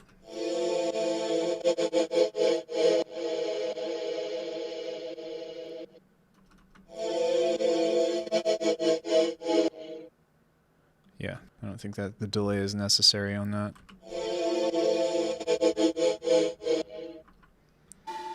And then maybe what I can do is add some kind of like mid-side EQ to this instead. So for that one, we can go mid, go side.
Yeah, so that's supposed to go into the bass channel. Bass. Into the bass channel. What is this? Those sounds would also work nicely in a D&B track. I kind of do a lot of sound design for DMB, I just never make DMB. If that makes sense. I'm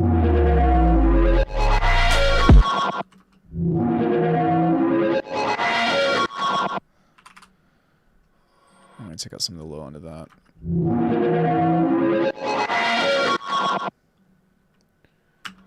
And I wonder, I can't really tell from the environment that I'm in, but I wonder what that would sound like if that was kind of spread out through the stereo end.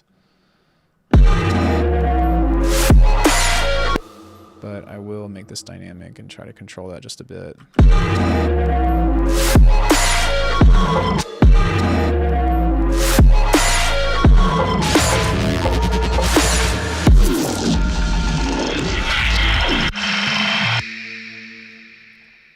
Okay, let me listen to this again. There was something else that I wanted to do. I just can't remember.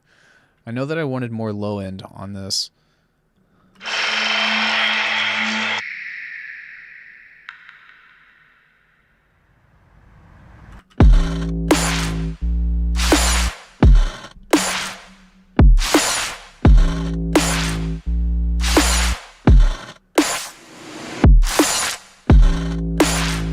Yeah, and the reason why the low end sounds like that is because it's an A. Ugh. Ugh.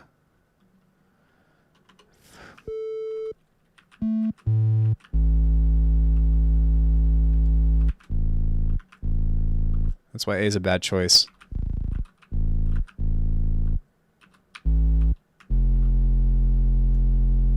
Yeah.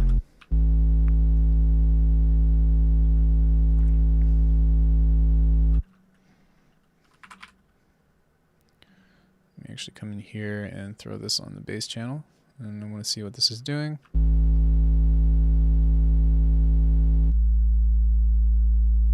So you can hear this, some wave shaper maybe. Well, there's some saturation on this, which is already doing some wave shaping, but I want to.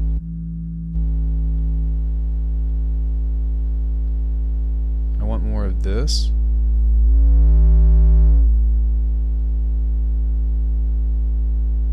And less of this.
Yeah, I don't know if you guys are listening on monitors or not, but I can hear that sub a little bit better now.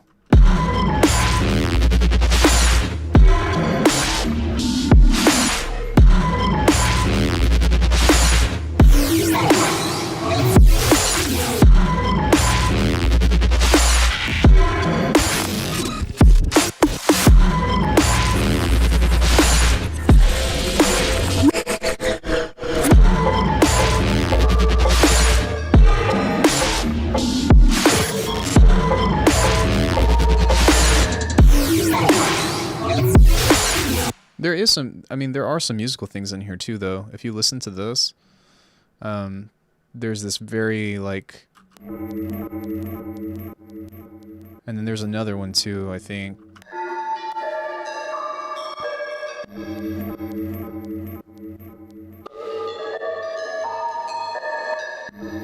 Yeah.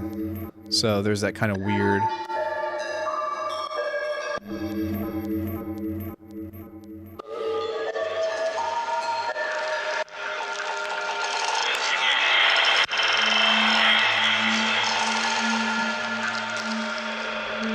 Then you've also got this drone right here. MP3 won't be able to hear subs though. That's okay. But yeah, there's this drone right here too. So that's kind of setting the root note for this tune. Which I don't know why. Could somebody please tell me why the Discord decided to make this tune an A?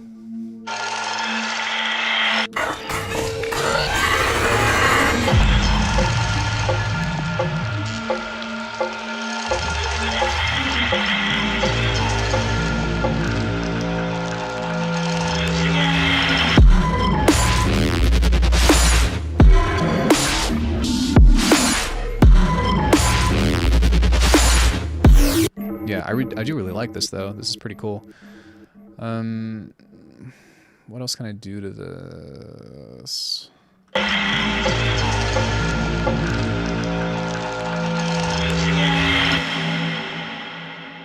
Oh, I know what I can do to make this a little bit more impactful. Is I can set this here.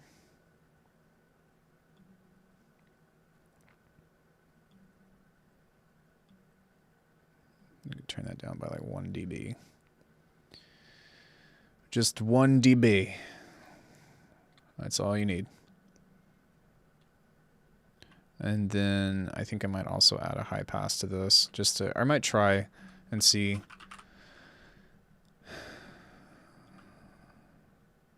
If that will give that just a little bit more impact. More impact. Bum bum bum bum bum bum. Dum dum dum bum bum bum bum bum bum bum bum bum.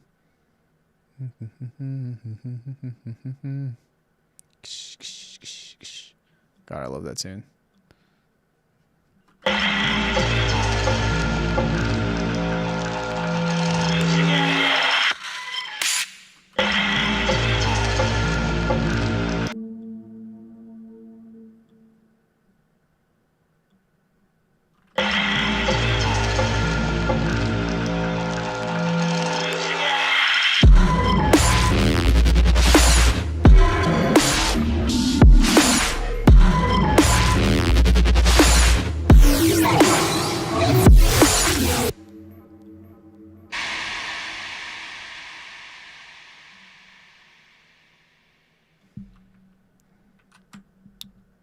I think what I can do is actually add this here.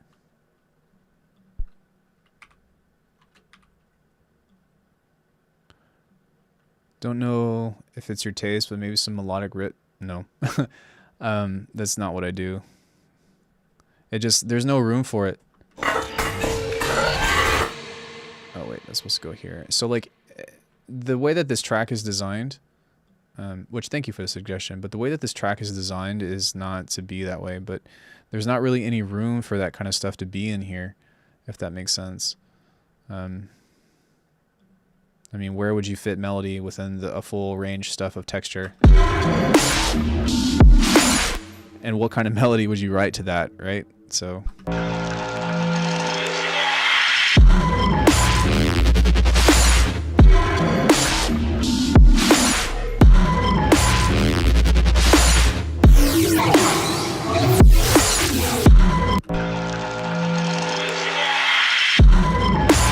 Okay, that looks good.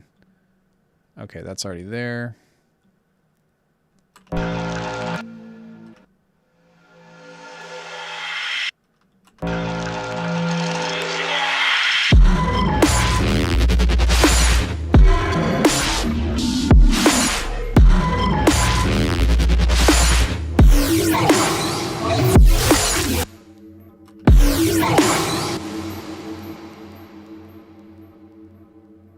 I think I wanted to elaborate on the drums more instead of just like a kick snare, because it's kind of boring.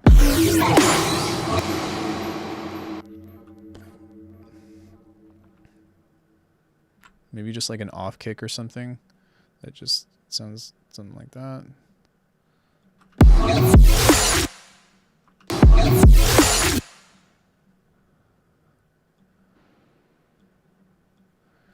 So, yeah, the reason why I don't write melodies in my tunes anymore is because everything that I write sounds the same. For one.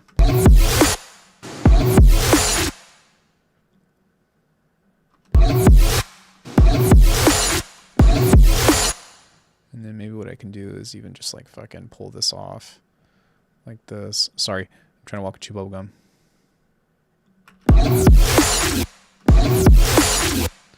Okay, let me listen to that. Wait.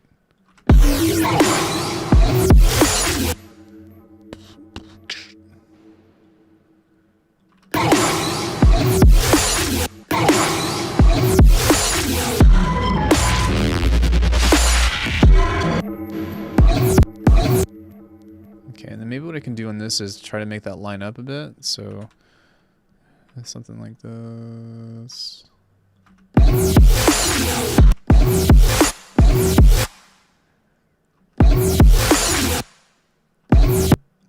Just clicking going on right there. I don't like it.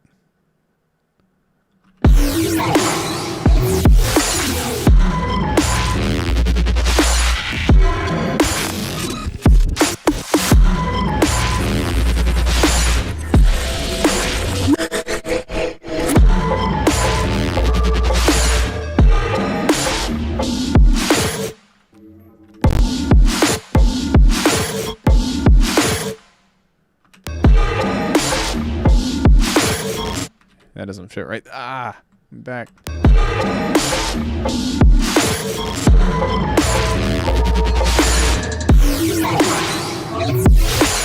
Oh, there it is. Okay. And then I'll just copy pasta.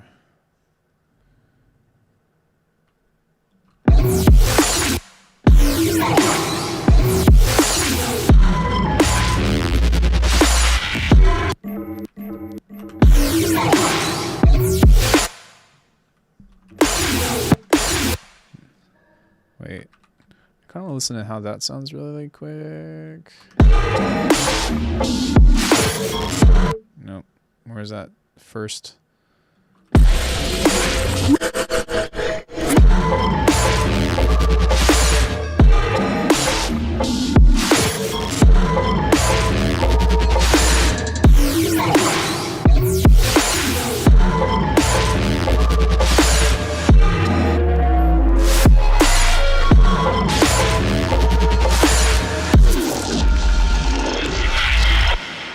Alright, cool.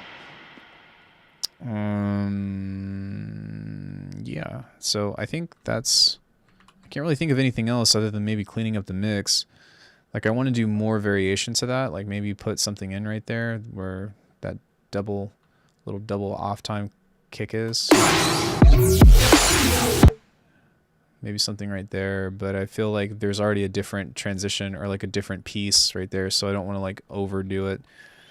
But I like the alive and breathing effect it has. So that's a little trick that I do on every track. And if you have any questions about anything else, then let me know. But what I do is I have these little reverb fills, and that's what kind of helps it give it the breath.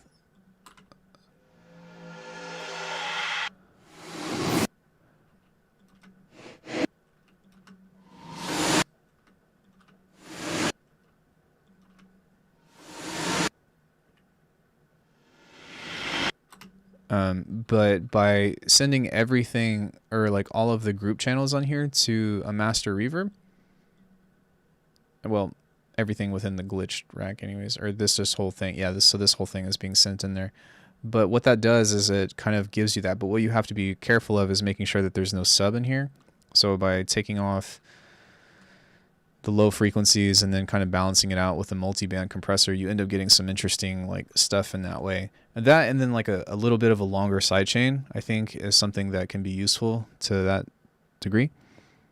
But yeah, I can't really think of anything else that I want to do to this other than kind of just cleaning it up. Although I'd have to listen to it on a different system or like in headphones or something. because I can't really tell what I'm doing on these speakers. These speakers are not very good for mixing, but they're good for feeling good when producing, if that makes sense. So yeah, I'm glad that we took care of that. Wow, I did everything I wanted to do in much quicker of a time. Nice tip, thanks.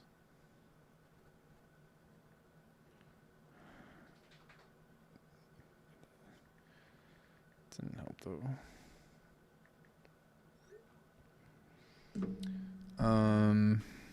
Yeah, sure thing. Yeah, and I don't mind giving out production tips and all that stuff, but that's pretty much what I got for this one in particular. Was there something else that I wanted to work on? There was. All right, let's save this, and then I'm going to export this and then listen to it in the car whenever I can get up. Wait, that's not what I wanted to do. So this is going to go in coinciding with all of the other submissions that have been sent here. So general, whatever, Discord collab talk. So all of these, there's a bunch of submissions here that I need to go back through and then also check my DMs. But once I have everything together, then I'm going to splice all of the submissions that we have and create just like this single large collaboration together with everyone. And it will be the biggest Discord collab ever, which I'm excited for. Okay, let's export. Export the loop. Overwrite the collab. Yes, move to trash. Did you want me to light master on it? No, that's okay. I'm going to master everybody's submissions as one. So you can't see it, but from all of these, I'm going to pull every single project into here, into the Bitwig aspect thing. And then, you know, like, I'm not sure what this is. I'm not going to play it. Oh, this is, wait, is this yours? Oh, dude, this is yours. Yeah. So wait, did you mean this one?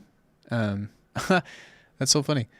Did you want to, yeah, if you're going to, sorry, I misunderstood what you were saying. If you're talking about mixing yours down, wait, mine was put through a limiter. It was supposed to not have that. Not have what?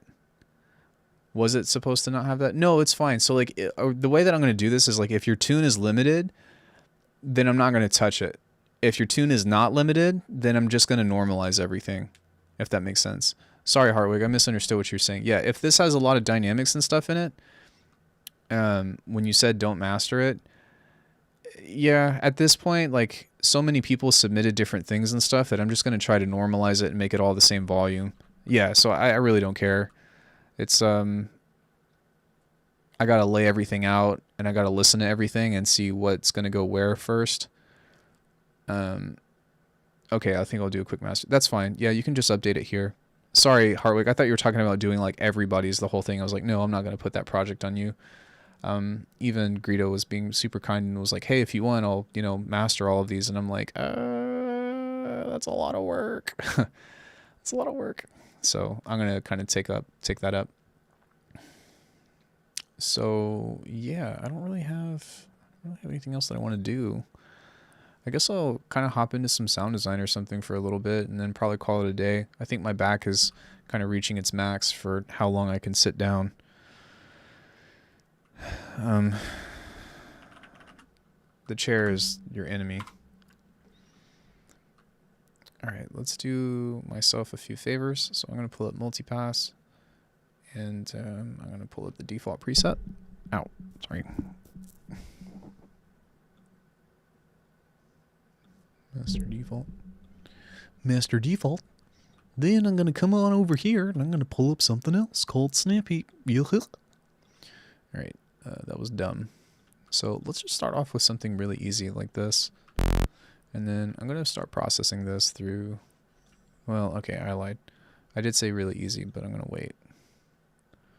I do want this to be somewhat interesting. Wavetable.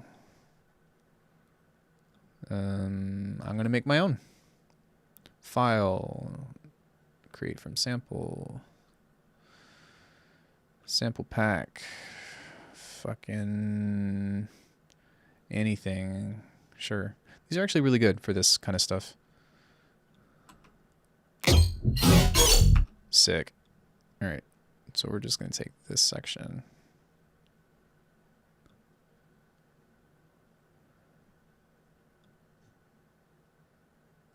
Like that. Wait. There we go. And then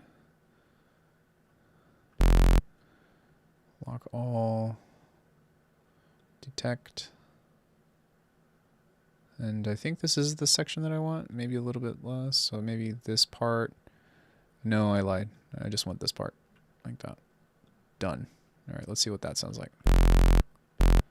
Wait. All right, that's got too much in there.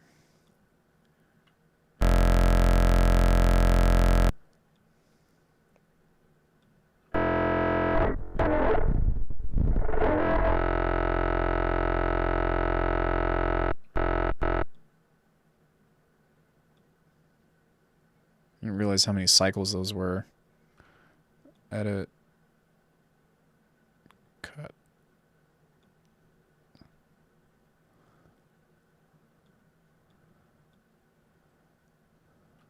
I haven't done this in a long time. Edit. Delete. There we go.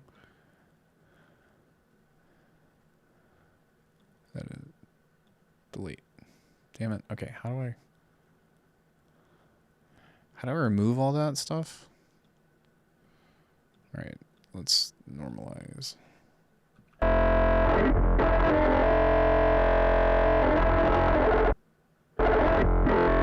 That's fine. Whatever. It's been a long time since I've done that.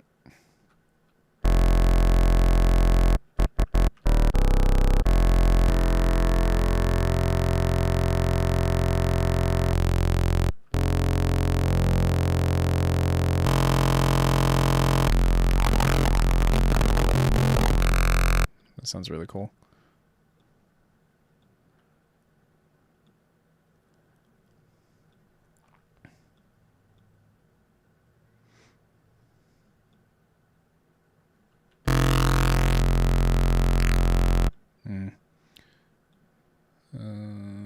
File, frame blend.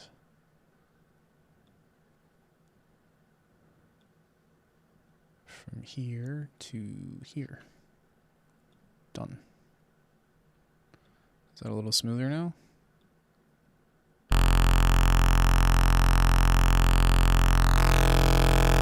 Yes. Good, good.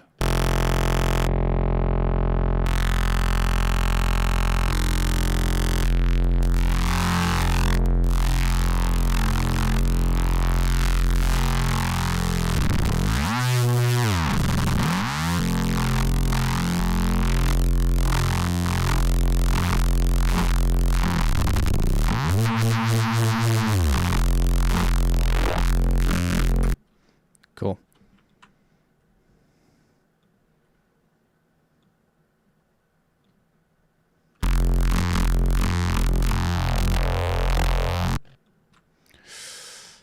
Ow.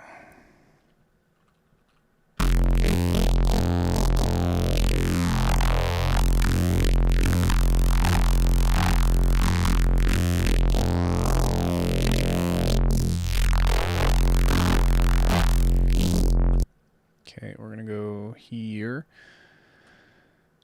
We're gonna go there, to that one, to that one, to that one. And so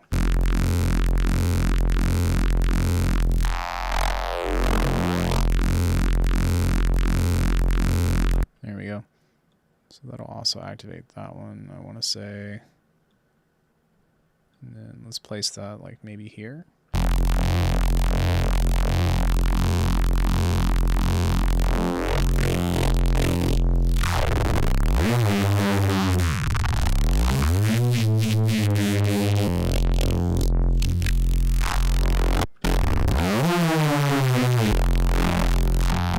Dope.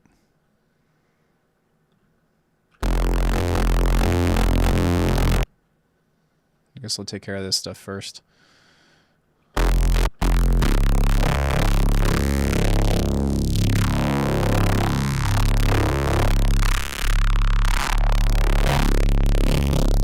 Oops. Alright. Oh, Tizzle.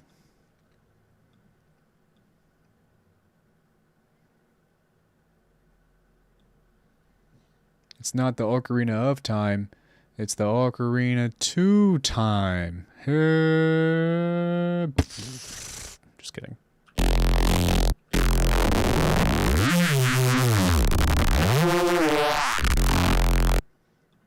Cool. We'll set that up. Filter.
Do I want to do complicated fill? Yes, I do.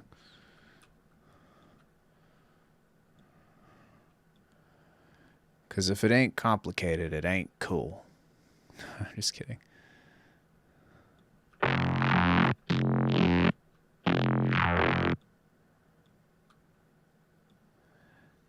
This gun is the best gun ever.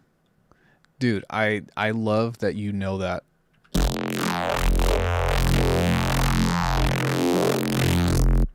Do you know who I am personally, Zerdiox? Or like how do you know? Have I said that before in a past stream, or where? That's so random. Now I'm curious. Who the hell are you? And how do you know my jokes?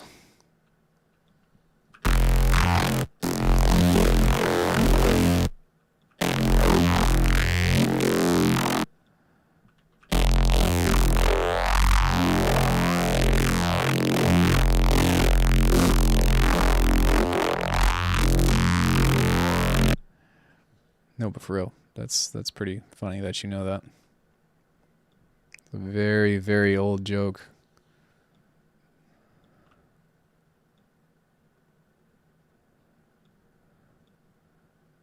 I guess it's not that old, but it's pretty old for me.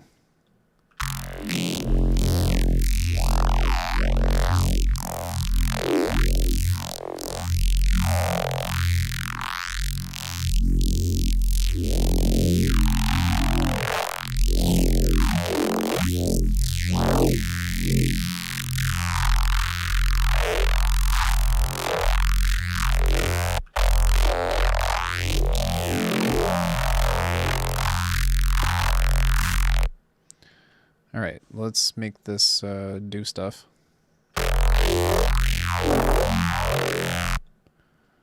Perhaps a little bit of phasing.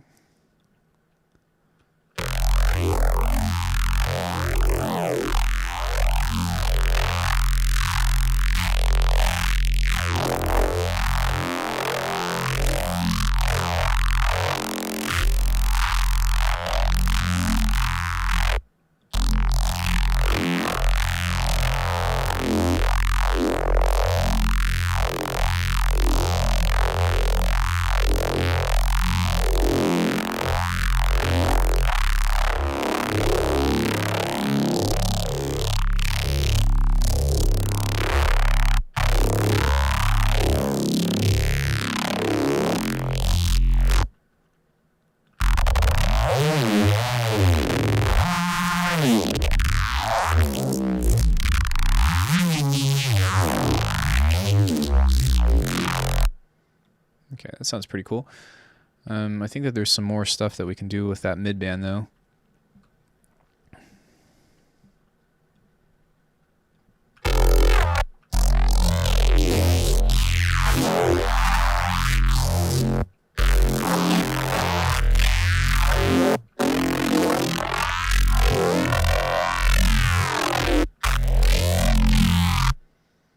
Like some of that stuff sounds pretty cool, so maybe just like a little bit of that, and then messing with the mix a little bit could be kind of sick.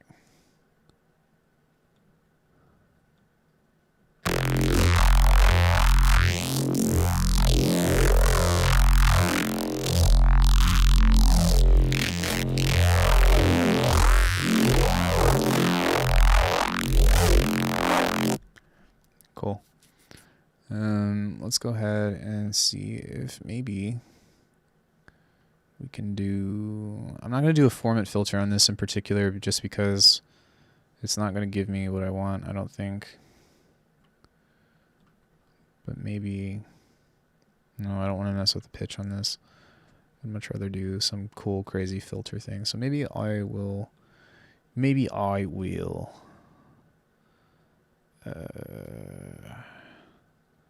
mess with this for just a sec.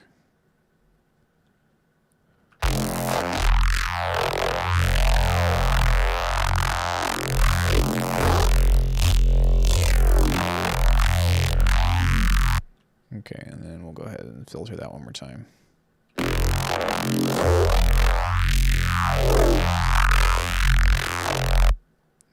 we'll go here. We'll notch that against each other.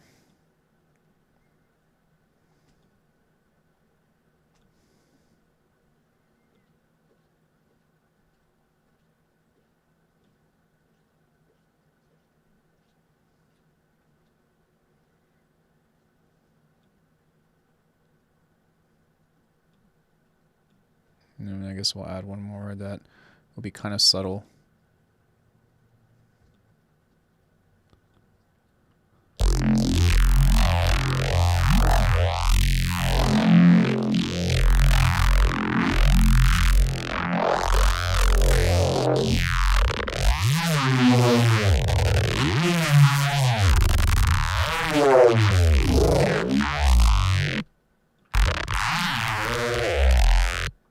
Cool. Sounds pretty good.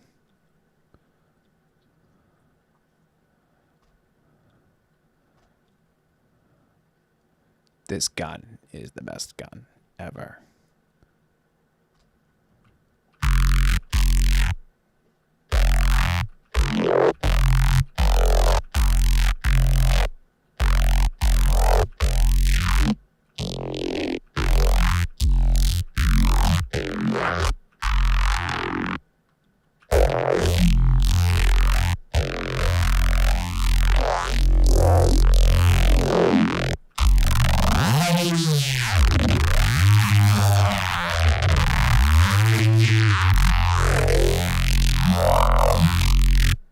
Okay, so now we can kind of finish up with our other two things that we usually do, which is a reverb and a filter.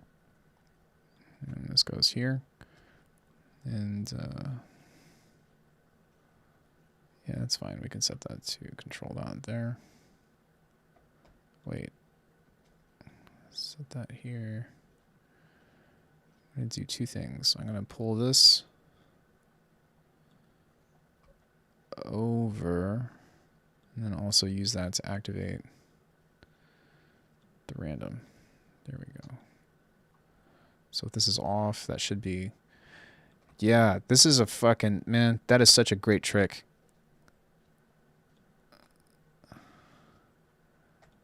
Okay, same thing with this. So you can actually move that to go up. Kind of like so. Set that to do its own thing. Kind of like that. And then we can set this one to on there. There we go. So that way the mix is completely zero whenever this is playing vanilla and the filter's all the way up. But then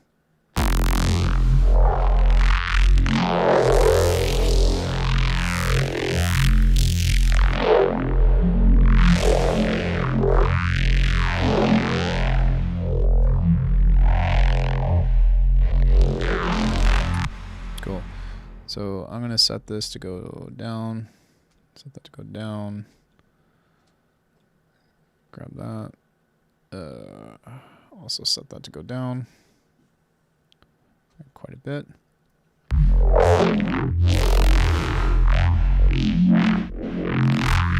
And then I'll also set that to go up.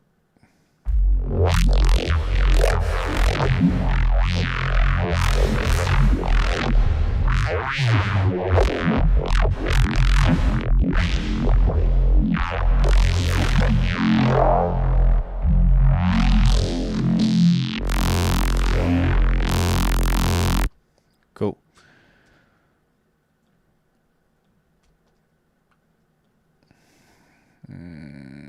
Okay.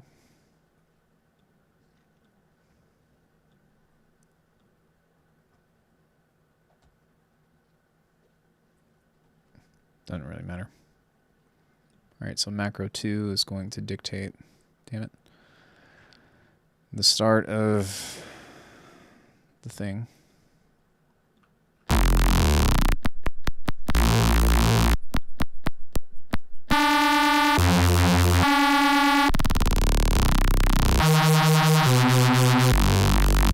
Hey, Neurotica, what's going on?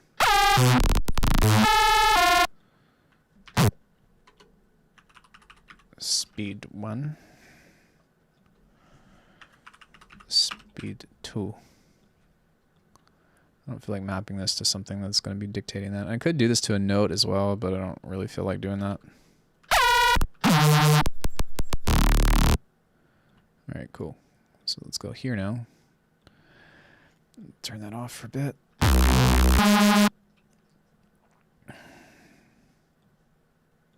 We'll set up some parallel chains. Oh, wait. Before I do that, I gotta pull this up. Master mix template. There we go.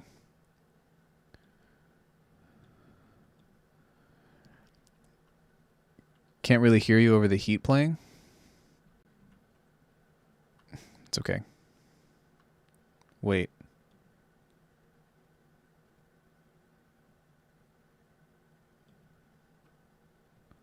What? I had another stream open? Oh, okay. I was like, what? All right. Okay,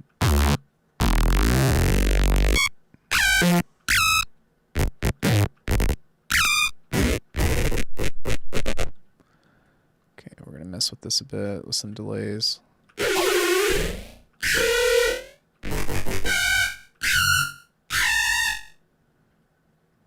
Thought it was part of the collab or something. No. I finished the collab. The collab is officially done. So.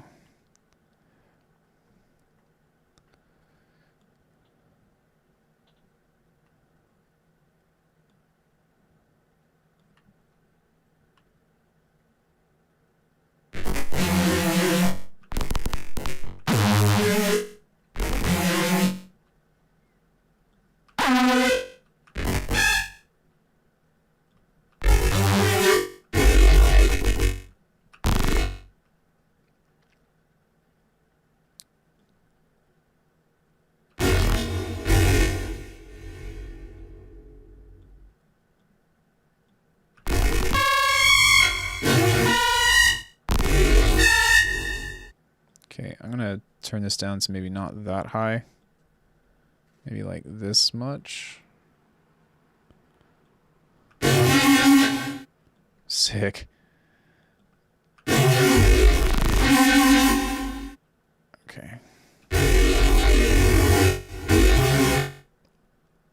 And then maybe I'll do some kind of filtering on this too. Let's just see what that sounds like.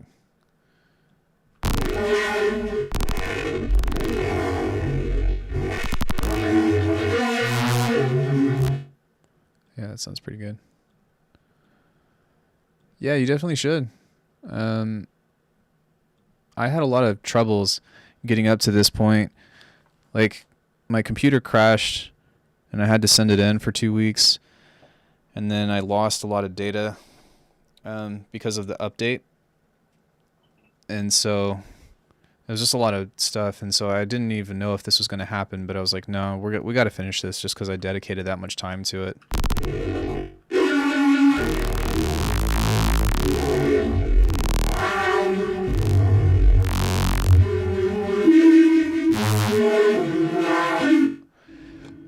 You know what I'm going to do, though, is instead of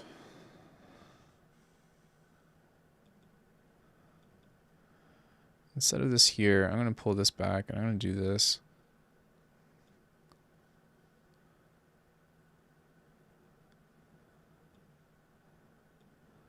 Maybe like there.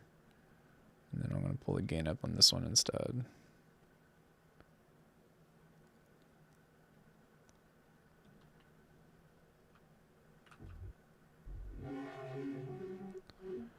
Had an old laptop die similarly. It can be so painful.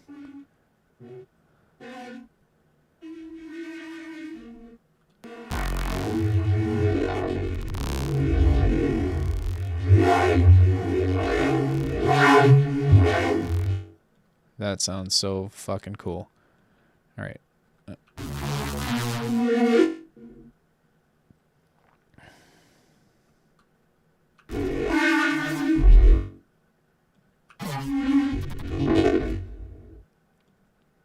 Wanting to get an external hard drive for that? Wait, for what?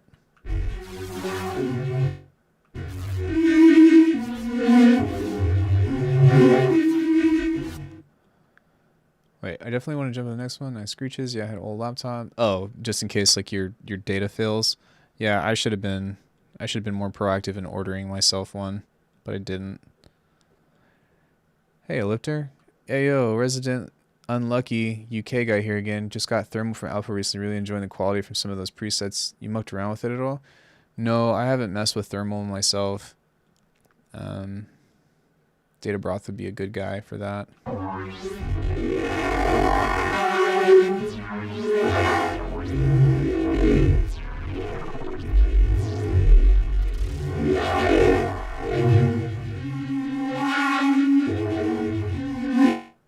I think thermal is okay, but the big thing that turned me off from it is that you can't create your own like distortion tables.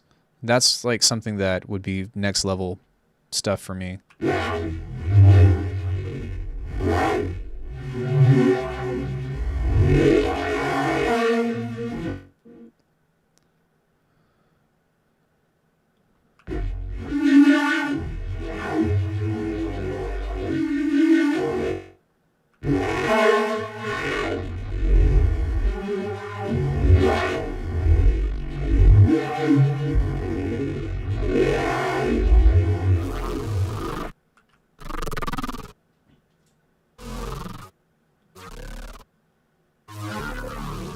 This is the usability of the UI and stuff, same kind of deal as Portal. Yeah, I think that it definitely has like potential and stuff, but every once in a while, I'm kind of like, actually a lot of times I'm like, oh man, like output, this is so cool. I just wish that, you know what I mean? Like you went one step further and allowed that to happen. Because I think that if they did allow that, with you being able to make like your own like distortion table or something, even if it were like pretty basic, I probably would have bought it. But I think like I'm here too late for the pigments part. That's okay. You can just rewind. It wasn't really anything special. The conclusion of it was that it's cool, but it's not for me.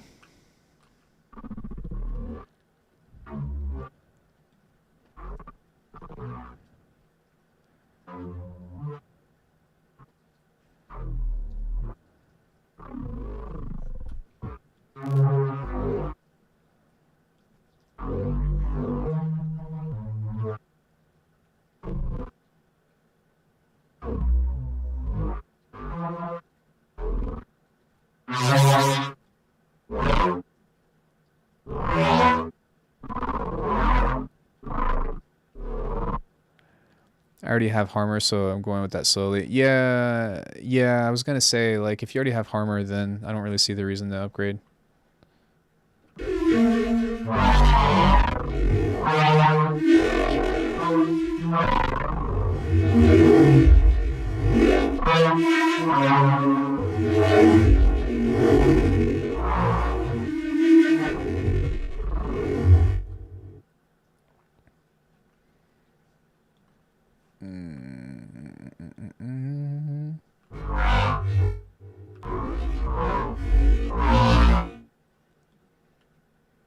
This is turning out to be so fucking cool.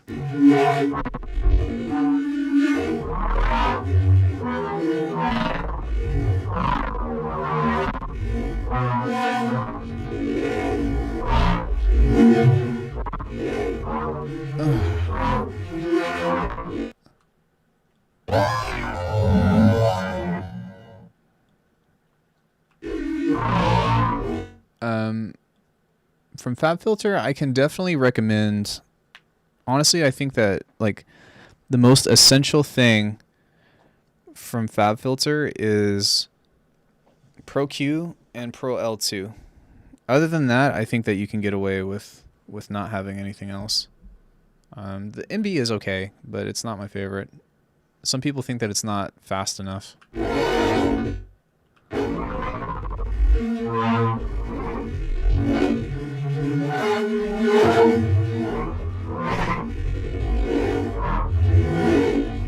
But I would definitely recommend, like, I have MB and I use it, and I have used it on a lot of tracks. But it depends. Are you... Yeah, I don't know. It's hard. It's hard to say. I've actually grown a big liking to the dynamics within Bitwig, but it depends on what you use. Thermal, really enjoy the quality. Who was saying that they already have... Oh, so Elliot, I'm guessing that you're in FL Studio. Ellipter, what DAW are you in? Saturn is too incredibly cool, but I didn't dive into it yet. I was pretty disappointed with Saturn, to be honest. Oh, you're in Live 10. So why don't I think that instead of getting multiband, you should just use the multiband dynamics. Like, don't use OTT or use OTT, whatever. But I don't think that you need FabFilter. Oh, sorry, Neurotica. Neurotica, what DAW are you in? My bad. I'm getting caught up.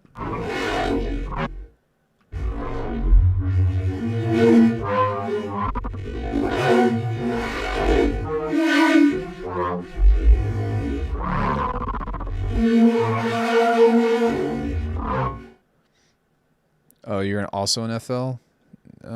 Yeah, then maybe. I guess multiband can be helpful, but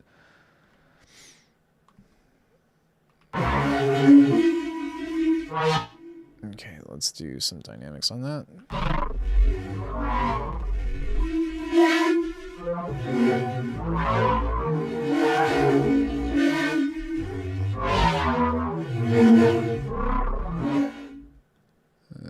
Set that there. Set that there. Cool. So now we've got our macros. I'm in a Rory and a Lambo. God, I hate that song. Yeah, it's not bad, but I thought it might be useful to have the flexibility and advanced features in LB. Multiband dynamics is sick, but I feel like I struggle to make it work how I want sometimes. That's totally fair.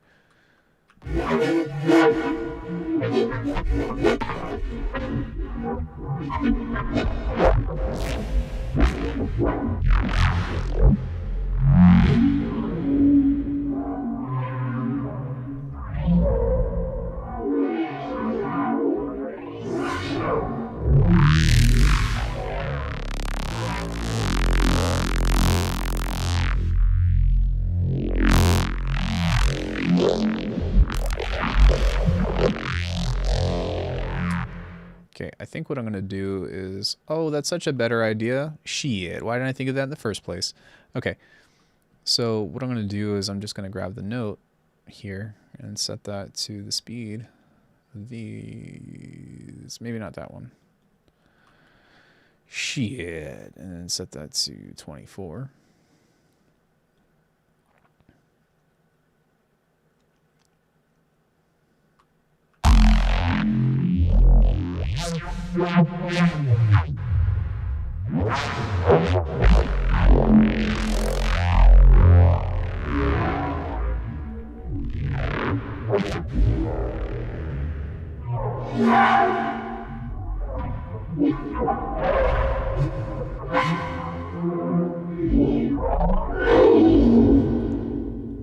Sweet. Sweet nuggets.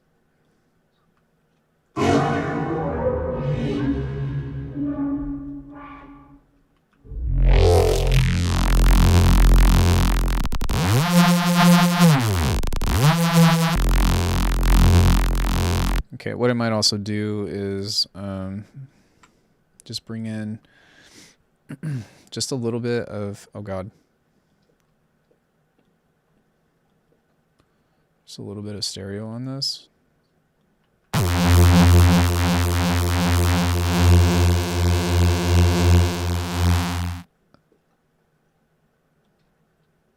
Pull that up just a bit.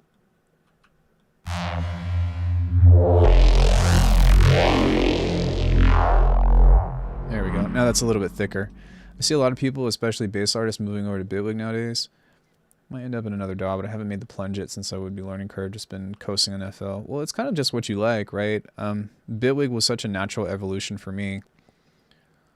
I have Melda stuff and I'm pretty comfortable with it. I don't need anything. I'm just thinking a few FabFilter plugins would be an upgrade. I definitely think that ProQ is a great buy, like hands down. Yeah, it's not bad, but I thought I might have multi-band sick. Moving over to Bitwig. Yeah, I mean, Bitwig, just the modularity behind Bitwig is just so flexible, so it's kind of hard to beat.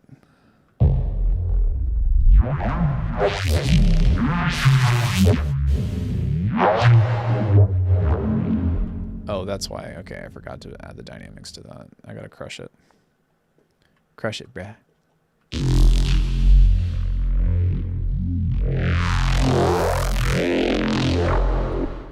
I know you've done a video on it before, but do you think there's any reason why Bitwig might be more comfortable for bass artists compared to something in Ableton lately?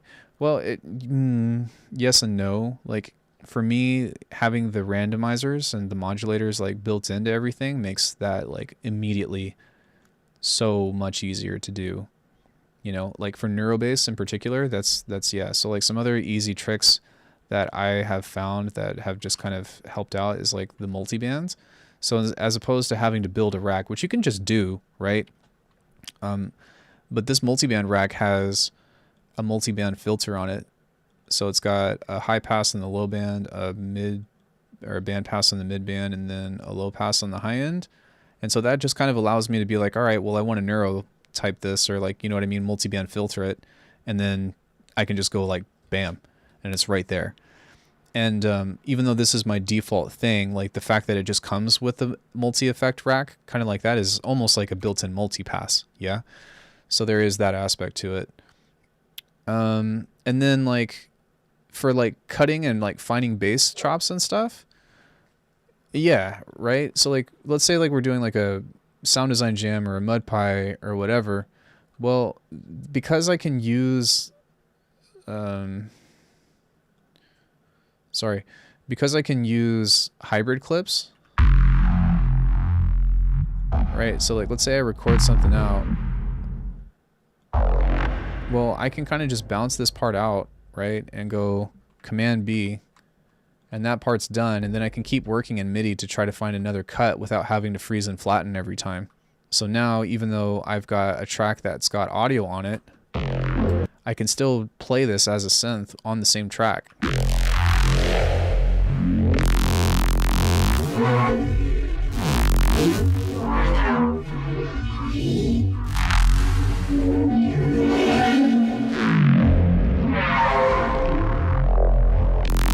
Yeah, so like that's a really big thing for me. I do have a keyboard shortcut, and hopefully that'll pop up, but that's just kind of like a summary of why, yeah, you don't have to constantly keep splitting tracks and like adding a new track to resample and all that stuff. Hopefully Streamlabs will wake up and do that, but we'll see. But yeah, that makes this like this workflow super convenient. The granular synth that's built into Bitwig is fucking amazing. Bounce in place. I like the audio workflow better. You have 3 different browser windows that you can access, so like the actual workflow speed of this is way easier. MP out of the box, hybrid tracks I already talked about. So yeah, and then like being able to modulate anything, that's like one of the biggest highlights, right? So no matter what I have, I can put a modulator on this, and usually I just use random. Anything I miss from Ableton? Yeah, I miss a couple things. I miss the convolution reverb. I miss simpler. What else? I miss the tube distortion. I miss the multiband dynamics, although I've kind of figured out my own cool little thing to do with the new dynamics thing that's in Bitwig. That's really freaking cool. What else do I miss? Amp was pretty cool. I miss a lot of the effects. That's really what it comes down to, is mostly the effects, and then simpler. I really miss that. But other than that, I think that in almost every single way, the workflow is superior in Bitwig compared to Ableton.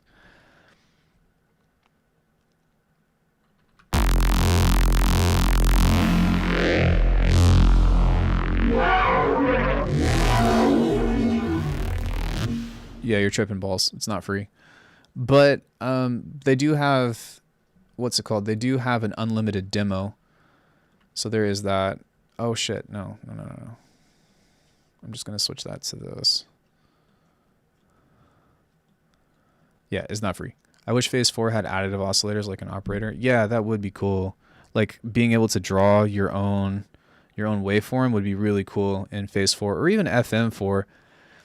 But Phase 4 is still so fun to use. I'm really glad that you like that, because like even though it doesn't resonate with me, I'm really hoping that people like do stuff with that, because for me personally, I'm like, it's whatever. But that doesn't mean that it's bad. I'm gonna have to check it out. Honestly, switched from FL like a month ago or two back and have been in love with it since. But did I miss pigments? Yeah, that was a while ago. Like the wig might be sorted for this sort of music. Yeah, I don't know if you saw Lifter, but I just bounced out the collab aspect to this. So hold on, I'm gonna hide chat for a second. I finished up mostly finished up the collab, but let me play this really quick because this is what it is. Where is it? Oh, here we go.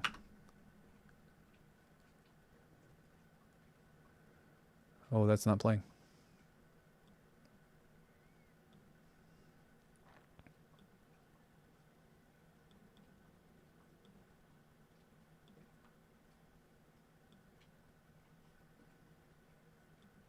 Uh-oh. Do we still have sound?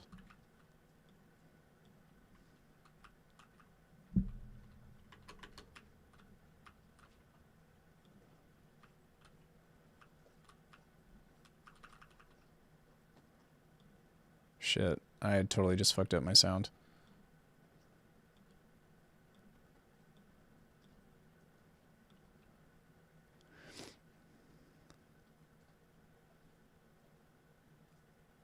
Device is no longer responding. What have I done?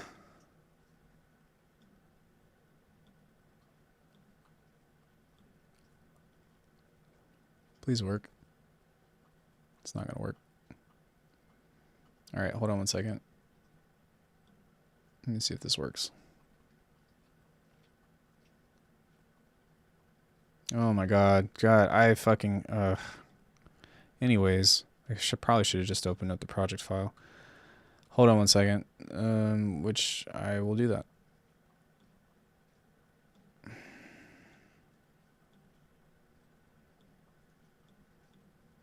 None.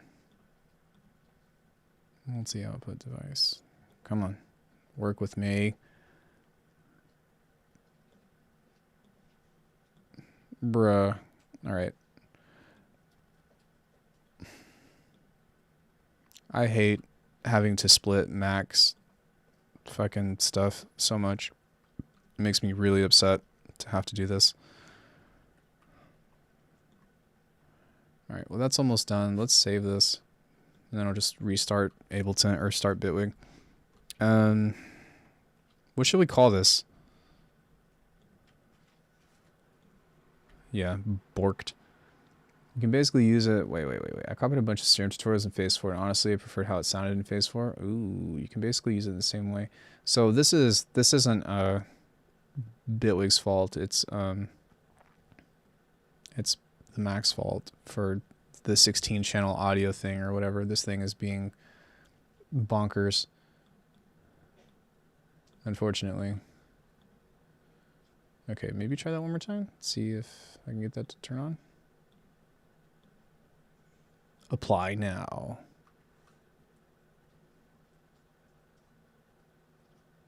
Bro. God damn it.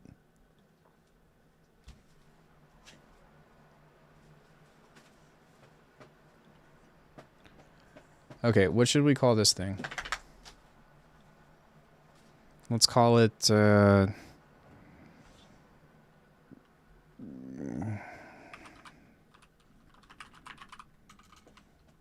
it Ruby Weapon. If anybody knows what that's from, you win the internet. Okay. Close out of that. I did save this preset. I hope.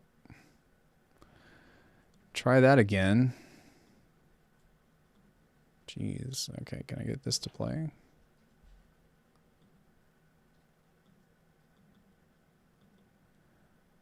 What the fuck? Okay, at least I still have sound in the microphone though, right? But now this doesn't want to work. Are you freaking kidding me?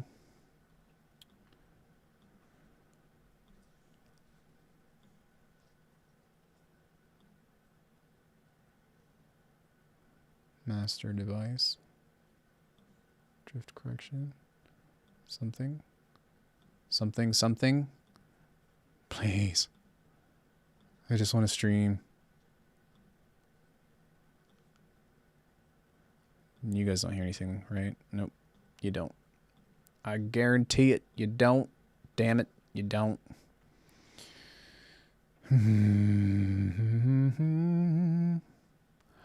What in the fuck? Okay. Close. Quit. Sound. What if I do this? I wonder if you guys have sound if I do just that. I got really loud, I imagine. Sorry. But I don't have sound.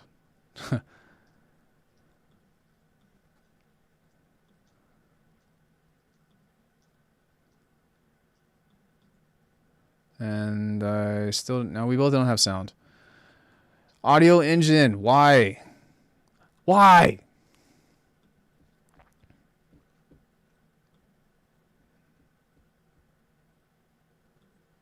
That's really irritating. Very irritating indeed. Nice background. Hey, Jazz.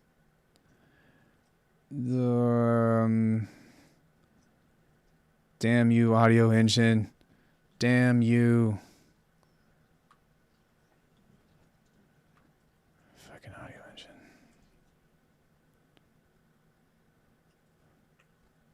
Please. Oh, the collab open. Okay, cancel. Activate audio engine. Come on. You could do it. No. Yes. Apply now.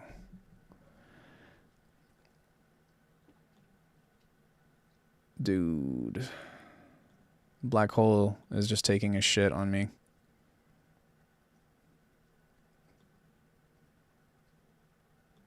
Bruh. What the actual fuck? There's nothing I could do. Yeah, there might be something I could do. Let's try this. I'm gonna have to go in and have problems, but it's okay. It's either this or it starts doing freaking dumb stuff. Okay, file, settings, multi-output device. Let's see if that works. What? Ooh.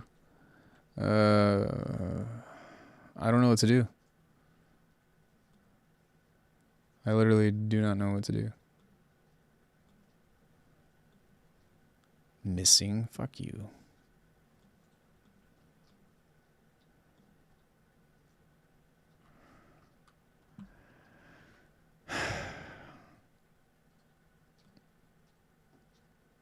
Okay. Let's go back in here, create a new device.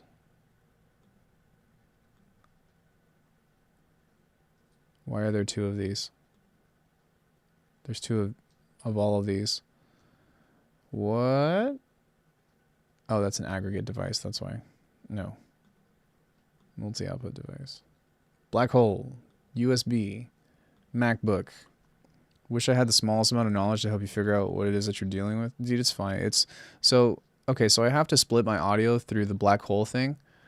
But the problem with it is that it's buggy as poo. And so if it doesn't do this, what it's doing right now, then it shits on the audio and makes it all like kind of sounds like or whatever. What do you mean the device is no longer responding? What?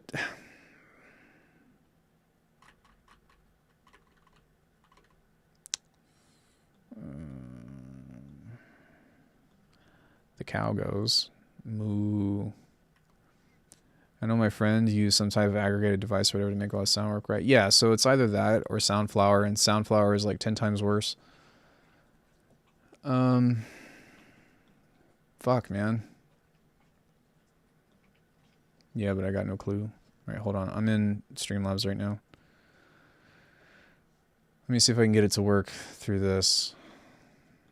Just disabled, bro. Disable it. Just fucking disable it, please. Okay, let's see if I can get audio without that pulling through.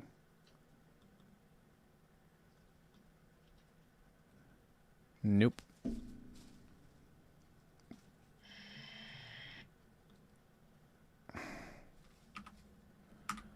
Oh, you know what? Is SonarWorks up? No, it's not. Okay. It's not. It's just being a dick.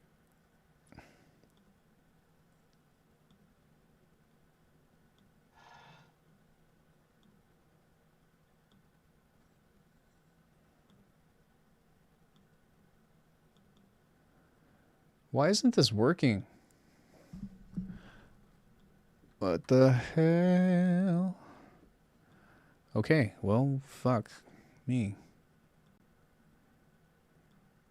I don't know what else to try. Thanks. Thanks, Audio Engine. I appreciate it. That's great. Fucking amazing. Good show.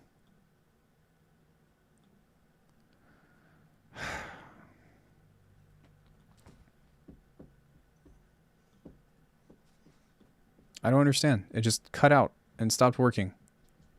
It was just like, nope, I'm done. My computer's not even hot. Why?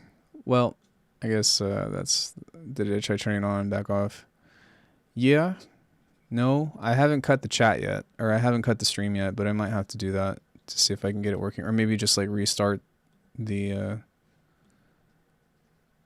That's the extent of my knowledge. It's okay. It's not a bad suggestion. Okay, yeah, so that's playing. And I can get it to work if it's one of these, but not all of them together. I wonder why that is.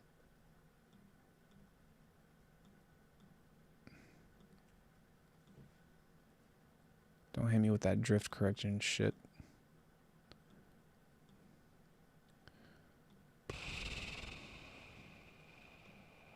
Master device, MacBook Pro speakers. Something.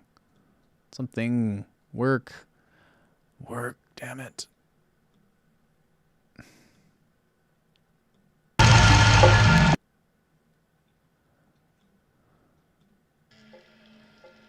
Yeah.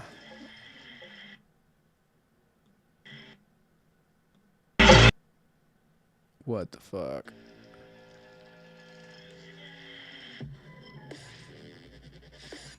All right. Well, to be hit a few times, but that doesn't always work. No, I don't want to hit my computer. Yeah, I'm going to cut the stream.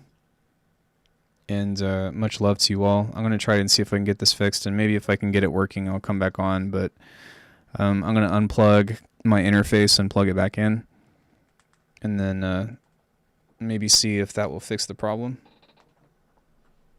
But if not, we did some good stuff today. And I will be back for Thursday feedback, which hopefully I'll have it fixed by then. But yeah, thanks for coming in, everybody. Hope you had a good time, and I'm going to try to get this fixed and see what the heck comes on. Best of luck to you. Yeah, the sound was through the microphone, not through Streamlabs. But yeah, all right, guys. I will see you later. I'm going to try to get this fixed. I'm going to try to restart my computer too, and we'll see what happens. See you guys.